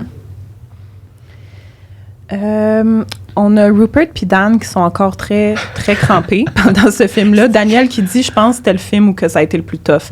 Puis il dit, puis là, je trouvais ça bizarre, tu sais, que c'est un peu vu comme le film de lui puis de Harry puis Ron parce que Hermione est pas là pour une bonne partie. Là, mais je veux dire, c'est un film de 2h40. Elle est comme pétrifiée puis il reste 1 heure au film, genre. Elle a quand même une bonne partie, tu sais. Mais Emma, elle dit justement dans le livre, elle est comme, ouais, c'est vrai que j'étais pas trop dans le film. Mais je suis comme, mais t'es là, me semble, genre, tu sais, oui, Ouais, mais ben, je le vois pas comme... Elle a eu vraiment moins de jours de tournage. C'est ça. Fait que c'est ça qui fait que pour eux autres, leur vue, c'est si, mettons, ils ont eu 100 jours de tournage, là, je sais pas c'est combien, Ron, puis Rupert, puis Daniel, ils ont eu, exemple, toutes les 90 jours de tournage. Ouais. Tu sais. Mais peut-être que Emma, elle en a eu 60. Là. OK, je comprends. Ça fait qu'elle a été moins là avec ses... Elle a manqué des moments. Tu sais, oui. C'est 1 heure pour nous, mais c'est 60 jours pour elle, peut-être. Et puis, un film de 2h40, puis ça aussi, Chris Columbus, il explique, il dit, tu sais, dans le premier film, t'as pas le choix d'avoir un 40 minutes d'introduction. Voici Harry, il apprend qu'il est sorcier, introduction au monde des sorciers, avant vraiment que l'histoire de la pierre philosophale embarque, là, ça fait 45 minutes, le film est commencé, tu sais. Alors que dans le deuxième film, on sait c'est qui, puis tout, une petite intro au début, là, les Weasley, le terrier, puis tout, mais rapidement, là, l'histoire de la Chambre des secrets, tu sais. Fait que, je sais pas comment trop il le dit, là, mais juste qu'il pouvait aller plus rapidement dans ce film-là, dans l'intrigue principale. Il y avait des choses qu'il n'avait pas besoin de montrer, là, c'était clair. Mais c'est un long film. Des fois, là, il est long. Il est long. C'est le plus long. Pourquoi, tu sais? C'est celui alors que j'aime le moins, d'ailleurs. Moi aussi, c'est celui que j'aime. Tout le monde, de manière générale, c'est celui qui aime le moins. C'est pas mon moins préf. Moi, c'est le 5, mon moins préf. Mais pour d'autres raisons que... Tu sais, Chambre des secrets, c'est plus de la nostalgie aussi qui embarque, rendu là, quand je le regarde. Mais il est un peu long. Je le prendrais un peu plus court. En plus, il y a plein de scènes supprimées. Genre, moi, c'est ça. Fait que tu coupes quoi? T'es comme... Qu'est-ce que t'enlèverais dans le film, tu sais, c'est une ton... Ben, je sais pas. Là. La scène avec Aragog est un peu longue. Là, après les araignées qui courent après, je trouve qu'on pourrait couper un peu là. Ah oui. Ils ont beaucoup étiré. C'est vrai qu'il y a certaines scènes que dans le livre, tu lis, puis ça se passe quand même assez rapidement. Puis des fois, ils ont étiré des choses. Tu sais. Mais ça, c'est normal. Mais oui, en effet, c'est vrai qu'il est long. 2h40, c'est vrai, il est plus long que le premier, en fait. Ouais. Le Quidditch a été amélioré un peu pour ce film-là, je pense, au niveau des techniques utilisées. Ouais. Les mandragores, c'était tout vrai, ça aussi, là, des vrais... Des animatroniques. Des animatroniques, merci. Ça, c'est quelque chose qui est souvent utilisé. Femme sec, animatronique, mandragore, animatronique, Aragog, animatronique. Je pense que, je sais pas, mais je pense que oui, certaines... oui, il me semble que oui. Mais là, je suis plus sûr. Mais il me semble que oui. Dans ma tête, c'était oui. Justement, Aragog, oui, animatronique, ça j'écris. Okay. Tu sais, ils ont vraiment décidé de construire Aragog au complet au lieu de le faire en CGI. Parce que de ce que je comprends, des fois, le CGI, ça coûtait plus cher que de prendre la peine puis prendre le temps de construire le vrai props, là, le vrai bébé. C'est parce que le CGI, tu payes par frame. Il y a 24, c'est pour ça que je me demandais pourquoi ça coûte cher. 24 images secondes dans ce que tu tournes. Donc, c'est 24 images. Donc, c'est... T'as 24 frames dans une seconde. Puis admettons que c'est à peu près $600 par frame. Ça devient cher faire du CGI. Fait qu'il faut que ça vaille la peine. Puis le temps que tu vas le mettre à l'écran, c'est tout ça qui est impliqué. Puis des fois, oui, créer une bébite dans le noir, encore là, c'est dark. Fait que c'est plus facile de mettre en tout cas, bref, il aurait pu mettre du CGI, mais ils ont créé pour vrai, puis ça a l'air vrai, puis ça marche. Il était quand même vraiment bien fait aussi, là. Il est super bien fait. Moi, les araignées, ça m'écoeure vraiment, là. Fait que j'étais comme... Moi, j'ai vraiment... Dans ce film-là, j'ai tellement de la misère parce que... C'est un film d'horreur, moi, j'aime pas. Ah non, c'est ça. Ouais, un gros serpent, puis le monde qui le sang sur le mur, là. Tabarnouche. Caroline. C'est ça. Excuse-moi. Les petites araignées, ça, c'était CGI. Tous les enfants d'Aragog qui courent après, ça, c'était tout CGI, mais c'est ça. Aragog, ça paraît, tu vois... Parce qu'il bouge pas vraiment, Aragog, il avance, puis il parle. Ouais. C'est normal que... Vous êtes des amis d'Hagrid? Mais je vais vous manger pareil. Ouais, c'est ça. Ouais. Très bon toujours ami, bravo. Ça. Mais où ta notion faut que je choisisse ses amis Hagrid un peu. Là. Le Soul Cogneur, même technique que pour le Quidditch qui est utilisé, le Waldo. Fait que t'as un petit Soul Cogneur qui est contrôlé manuellement. Puis ils ont comme... J'ai un peu mal saisi, mais ils ont construit 2 parties du Soul Cogneur. Fait que vraiment la partie sur laquelle la voiture atterrit. Fait que juste vraiment comme des branches. Puis après... Non. Partie de l'arbre, puis après des branches séparées pour plus comme quand ça cogne. Là. Ouais. Fait que des grosses branches avec... souvent que c'est des gens qui sont là puis qui frappent, là, qui sont hors frame, hors caméra, puis qui vont frapper moi, je trouve que le plus beau plan sur le cogneur, c'est quand il rentre sa branche, puis que la caméra suit en même temps quand elle sort, puis que là, je trouve ça incroyable. J'ai trouvé ça tellement beau. Là, je fais des signes de même, ça, c'est la caméra. Excusez, Gérard, c'est la caméra, c'est le plan de... La caméra vise comme ça. On fait tout ça. C'est juste drôle. On va filmer par là. On va filmer par là. Les deux doigts de même. Puis justement, la voiture, c'était une Ford Anglia, comme c'est ça. Puis un vieux modèle qui est plutôt rare, là, je veux pas dire vraiment rare, mais ils ont dû faire le tour de l'Angleterre pour en trouver 14. Là. C'est ça.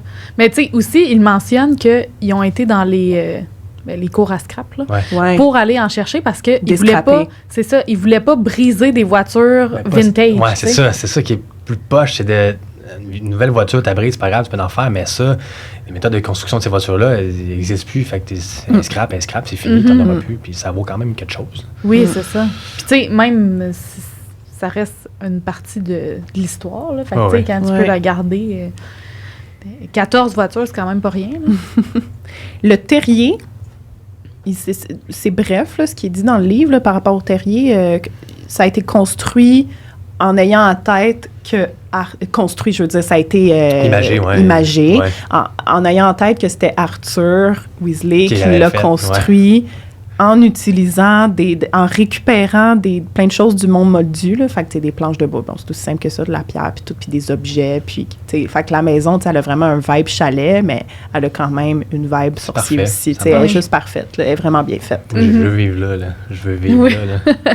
Moi, ça me parle moins, mais... Ouais. Si le ménage est fait, peut-être. Moi, j'aurais peur que ça tombe, là. J'irais dormir en haut, là, puis oh my God, ça shakerait, là. Ça tombe. La chambre des secrets, si vous voulez peut-être en parler, le décor de la chambre des secrets. Ça, c'est... C'est toute qu'une affaire. Hein? C'est immense, là. Plus gros que la grande salle. Ah oui. Puis la sculpture de Salazar, il était dessus, là. C'était tout vrai. Je sais pas... je travaille dans ce milieu-là, puis je suis encore en train de me dire comment ils ont fait. C'est la beauté de ce milieu-là, puis de regarder des films, c'est que tu peux encore te dire, même si tu connais ça, comment ils ont fait pour créer ça, puis avoir... moi, ça m'impressionne, je suis bouche bée quand je vois ça. J'apprécie qu'il ait voulu mettre autant d'efforts. C'est 20 minutes dans le film. La grande salle, je comprends, ça revient à chaque film. La chambre de secret est là, tu y retournes plus, mais tu veux quand même...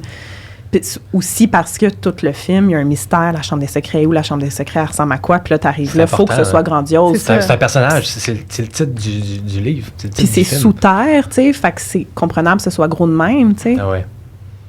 Mais non, c'est encore Stuart Craig qui est juste un magicien. C'est un magicien. Ils ont visité le système d'égout de Londres pour avoir une inspiration. Ça ressemble à quoi, des tunnels de cette époque-là, tu sais, de l'époque victorienne. Puis là, après, c'est gros pour rentrer un basilic, là. Oui. Puis justement, le basilic, une partie CGI, mais la tête, puis genre, la première partie du corps c'est 25 pieds, dans le fond, a été faite, là, construite, pour surtout tous les plans rapprochés sur sa tête quand il cherche Harry, puis quand Harry, évidemment, le transperce avec l'épée. Le truc de... là, je change de sujet, là. Le Eyes Wide Terrified. C'était-tu là-dedans?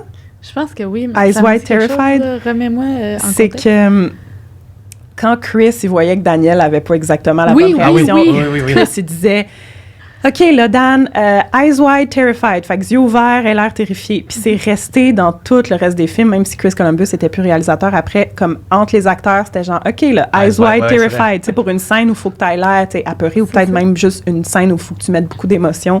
C'était genre le truc qui se disait. Quand il était tanné aussi parce que ça marchait pas, là, il mentionne à un moment donné que ça faisait plusieurs fois qu'il essayait de reprendre la take, puis là, ça marche pas, puis là, c'est là qu'il s'est mis à y dire ça, je pense. Oui, Eyes Wide Terrified.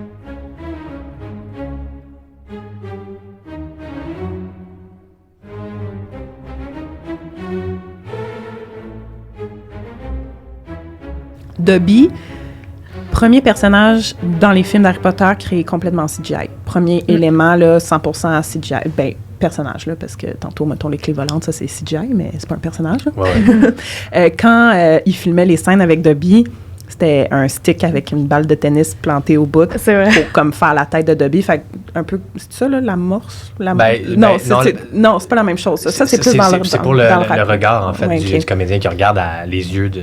La balle de tennis, ça va être les yeux c'est ça. Fait que c'était devant Daniel Radcliffe, puis il était genre blablabla. Il parlait de balle de tennis. Puis après, c'était tout ajouté à l'ordi, là. C'est pour ça que c'est quand même difficile aussi de faire ça, de Ben parler oui. d'une balle de tennis, là. Puis après ça, Puis la d'avoir personne une qui donne émotion. la réplique de Dobby, souvent, ça va être la script en arrière qui est à côté du réalisateur, puis elle va juste dire les répliques. Mais elle n'est pas comédienne, fait que elle va juste dire Dobby, non, puis elle va parler avec une voix monotone, elle donnera pas d'émotion, puis lui, il faut qu'il réagisse à ce que il entend là, derrière, mais qu'il parle là. C'est tout un travail, là. Ouais. Surtout que les moments avec Dobby, là, c'est toujours des moments où Carrie, il est comme soit fâché ou genre full intrigué, là. Fait qu'il faut vraiment qu'il soit comme... Faut qu'il soit dedans. Il n'est pas juste en train de raconter quelque chose, tu sais. Mhm. Ouais. Ben ça, c'est un CGI bien fait, là, selon moi, là, dans le deuxième film. Là. Vraiment bien fait. Très différent dans... Ben, très différent. Différent dans le 7.1, là. C'est le moment où on a utilisé voit un vrai, Dobby. je pense, là, un vrai Dobby quand il est mort dans les bras Oui. de... Ça, c'est un vrai. Et ça, c'est... Les yeux. Ça aussi, je pardonne pas à JK. C'est genre, pour vrai, là, tu sais... C'était pas donne-nous nécessaire. une petite chance, là. Je sais pas, il les a sauvés, puis là, il s'en va, puis tout le monde est heureux, non? Je sais pas. C'est ça, elle fait juste tuer ceux qu'on aime tout le temps, là, tu sais. Il y a des morts, vraiment, je suis en paix avec certaines morts, là. Ah Genre oui? Dumbledore, je suis en paix avec ça parce oui. que comme il est Ça vieux, prenait puis je suis comme ça, c'est correct. Rogue aussi. Tu sais, c'est mon préf, mais je suis ça. comme c'est correct parce que Oui. il a tout fait ça, puis là il meurt encore pour la cause, puis comme là, tu sais, son Un héros. histoire est mieux révélée une En fois même- qu'il est mort. C'est ça, je puis ça trouve. y apporte une certaine délivrance aussi à Ouais. Rogue, tu sais, dans le sens qu'on s'entend qu'il a passé sa vie amoureux de Lily, puis, tu sais, malheureux. Ouais. Fait que, tu sais, ça y amène une certaine délivrance. Puis les Ouais. films, ça amène des choses aussi qui sont le fun, qui sont pas dans les livres. Je sais qu'on parle juste des deux premiers, mais je vais parler de Non, ce c'est truc-là. correct. C'est You have your mother's eyes. Il dit pas ça dans le livre. Ouais, il fait Mais juste dire Ça look at me. rajoute tout. Ouais. C'est là que, avant même que tu découvres toutes ces pensées, c'est là que, officiellement, tu te dis, il y a du bord à rire. Puis, je pense que j'ai entendu une rumeur, je sais pas si c'est vrai, mais je pense qu'elle a regretté de ne pas avoir écrit ça, elle, dans son livre. Ah. Mais je Ouais, sais c'est pas peut-être si c'est une rumeur. vrai, mais... Il y a bien des rumeurs comme ça. ouais. Justement, ça me fait penser. Mais ça, j'ai envie de dire c'est vrai, tellement que je le vois, toutes les lignes improvisées. Genre, dans La Chambre des secrets, justement, il y en a deux là, qui sont vraiment connus. Est-ce que vous savez Non. desquels que je parle? T'as le moment où ils ont pris du polynectar, puis que Harry, en crabe ou goyle, il a ses lunettes. Puis le Malfoy est genre, depuis quand t'as des lunettes? Ah ouais? Puis là, ils disent C'est pour no, you can lire. read, Fait que là, ouais. apparemment, il a improvisé. Là, je savais pas que tu pouvais Ouais. lire, mais je suis comme, pour vrai, t'as C'est improvisé ça C'est à parce ton que ça a âge? l'air qu'il avait juste oublié son texte, là, Ouais, c'est mais ça? ça, c'est Elle a Drago, oublié son- dans le fond, ouais. qui dit Oui, c'est je ça. savais pas que tu savais Oui, lire. c'est ça. Fait qu'apparemment, ça a été improvisé par Tom C'est ça. Felton. Ouais. Mais moi aussi, j'ai lu ça, puis, Ouais. tu sais, Je l'ai ça lu se peut. plusieurs fois, mais... Parce C'est vrai? qu'il a oublié son texte et s'est dit, je vais dire quelque chose. Puis Ouais, mais ça se j'ai peut. de la misère à croire ça, mais il faudrait juste aller confirmer. Ouais. Puis, une autre réplique improvisée, apparemment, encore une fois, par Daniel Radcliffe à la fin, quand Lucius Malfoy, dans le bureau de Dumbledore, le regarde, puis il dit « Espérons que M. Potter sera Ouais. là pour sauver la situation la prochaine fois. » Puis là, il fait juste dire « Oui, j'y serai. Ouais. » Ça, apparemment, vrai, c'était c'est vrai. improvisé, mais comme... Ouais. Je trouve que c'est tellement bien placé. T'es sûr que c'était pas scripté? C'est parce que c'est bien Je le placé crois dans pas. l'image, parce qu'il l'a probablement improvisé, soit pendant qu'on était en train de filmer Malfoy, puis là, le réalisateur a fait « Ah, man, c'est bon ce que tu viens de dire. » Puis qu'il a rendu à son plan, il leur dit, tu sais, fait que des fois, c'est pas improvisé rendu là, mais il a rajouté Je comprends. ça live. Ça peut que ce soit ça, tu sais. Puis même chose Que pour la shot qui est dans le film, c'était peut-être sa troisième take, C'est mais ça. au début, c'était il une l'a dit une fois, quote. puis ils ont comme fait genre « Ah, wow! » Je comprends. Puis même chose pour Là, pour je le crois Malfoy. plus. Même chose pour Malfoy aussi, là. Eyes Wide Terrified. Eyes Wide Terrified.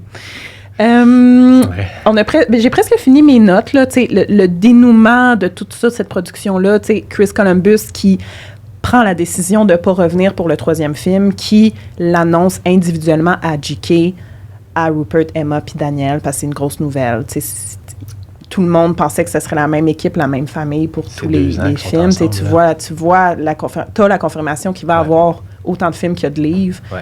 Puis là, tu te fais dire par ton réalisateur qui a été là depuis le jour 1 avec toi, puis qui est bon avec toi, tu sais, qui t'accompagne, qui ne reviendra pas. Ah non, c'est tough, là. Puis Chris Columbus, ben, tu sais, c'est que ça y prenait, comme on a dit tantôt, au lieu de 90 jours, 150 jours, comme il voyait plus sa famille, il voulait pas négliger le temps qu'il avait avec ses enfants. Tu sais, il y avait 4 enfants. Il voulait pas les voir grandir pendant 10 ans qu'ils se consacrent à Harry Potter. Fait que, Non, Mais puis c'est une bonne ça a été décision. parfait, là. Ouais. C'était correct. Start les 2 premiers films, puis start l'univers, puis il l'a super bien fait. Tu sais, Ouais. c'était ça, là. C'était Ouais. c'était le parfait réalisateur pour starter ça. Les autres sont arrivés, puis ça l'a donné des looks, puis c'est parfait. Ça l'a changé un peu le modèle de Poudlard, puis tout ça, puis c'était parfait. Mais oui, en effet, pauvres acteurs qui... En passant l'année prochaine, ça va être, je sais pas qui, ça va être un autre, mais ce sera pas moi, puis on réapprend. C'est de réapprendre à travailler aussi avec quelqu'un de différent, Ouais. puis de... Sa Mais ils vision. sont différents, T'sais. les réalisateurs. Tu sais, Alfonso Cuarón, moins d'expérience probablement avec les enfants, là, puis j'ai hâte de lire là-dessus. Là, puis évidemment, Ouais. on va faire un prochain épisode ensemble où on va parler Ouais. du film 3-4. Ça va être bientôt. Mais j'ai hâte de lire, tu sais, comment c'était. Parce que j'ai entendu des choses par rapport à Mike Newell qui a fait le 4e film. Tu sais, lui, il avait une approche différente, puis c'était un peu intense, là, des fois. En tout cas. C'est ça. Puis c'est ça la beauté des films, c'est qu'après ça, t'as chaque vision des différents réalisateurs, puis ça l'a amené des bons trucs aussi. Là, puis on en parlera, mais passer au 3e, il y a des choses qui sont arrivées qui ont été bonnes aussi. Là. Là, on était plus dans le magique dans les 2 premiers films, puis c'est parfait, mais à partir du 3e, on passe à quelque chose de plus... un peu plus Poudlard vrai, qu'est-ce que ça devrait être, tu sais. Mais start-nous avec les 2 premiers films magiques comme ça, c'est ça que ça prenait. Puis c'était ça le mandat, puis il a réussi. Oui. Puis, une semaine avant la première de La Chambre des Secrets, t'as Richard Harris qui est décédé, qui faisait Dumbledore. Puis, Daniel qui raconte qu'un de ses derniers moments avec Richard Harris sur le plateau, c'était dans le bureau de Dumbledore avec Fumsec. Oui. Puis Richard Harris, je sais pas exactement de quoi il est mort, tu sais, mais tu sais, il est vieux puis tout, mais je sais pas, mais il pensait que Fumsec c'était un vrai, un vrai oiseau. Ouais. Fait qu'il s'est approché de Fumsec puis il a commencé à y parler, puis là t'as l'équipe des animatroniques qui sont comme derrière, puis comme cachés, fait qu'ils ont commencé à faire bouger Fumsec, tu sais. Puis Daniel, tu sais, c'était comme non. c'est devenu quelque chose genre on va pas y dire c'est un vrai oiseau, c'est drôle, mais c'est vraiment cute, tu sais, je sais pas si finalement il l'a su là, peut-être là. Mais dans le fond, il était bien fait. Ouais, il était super bien fait pour que quelqu'un comme Richard pense Richard, que... Ouais.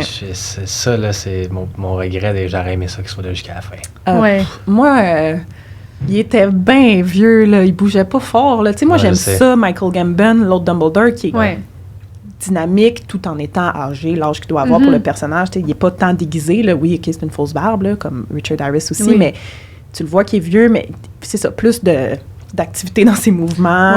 Mais il n'aurait pas pu faire le reste. Dans le 3, là, ça bouge, là, puis ça court, puis ça crie, tu sais. Mais moi, c'est sûr qu'il n'aurait pas pu le faire, même s'il était encore vivant. Il commençait à se battre contre Voldemort. Mais tu aurais voulu... Le look, c'est quoi que t'aimes? J'aimais plus le look de Richard Harris et sa sagesse. J'ai trouvé Michael Gambon, puis peut-être que c'est pas lui, peut-être que c'est le réalisateur qui a donné cette directive-là, mais...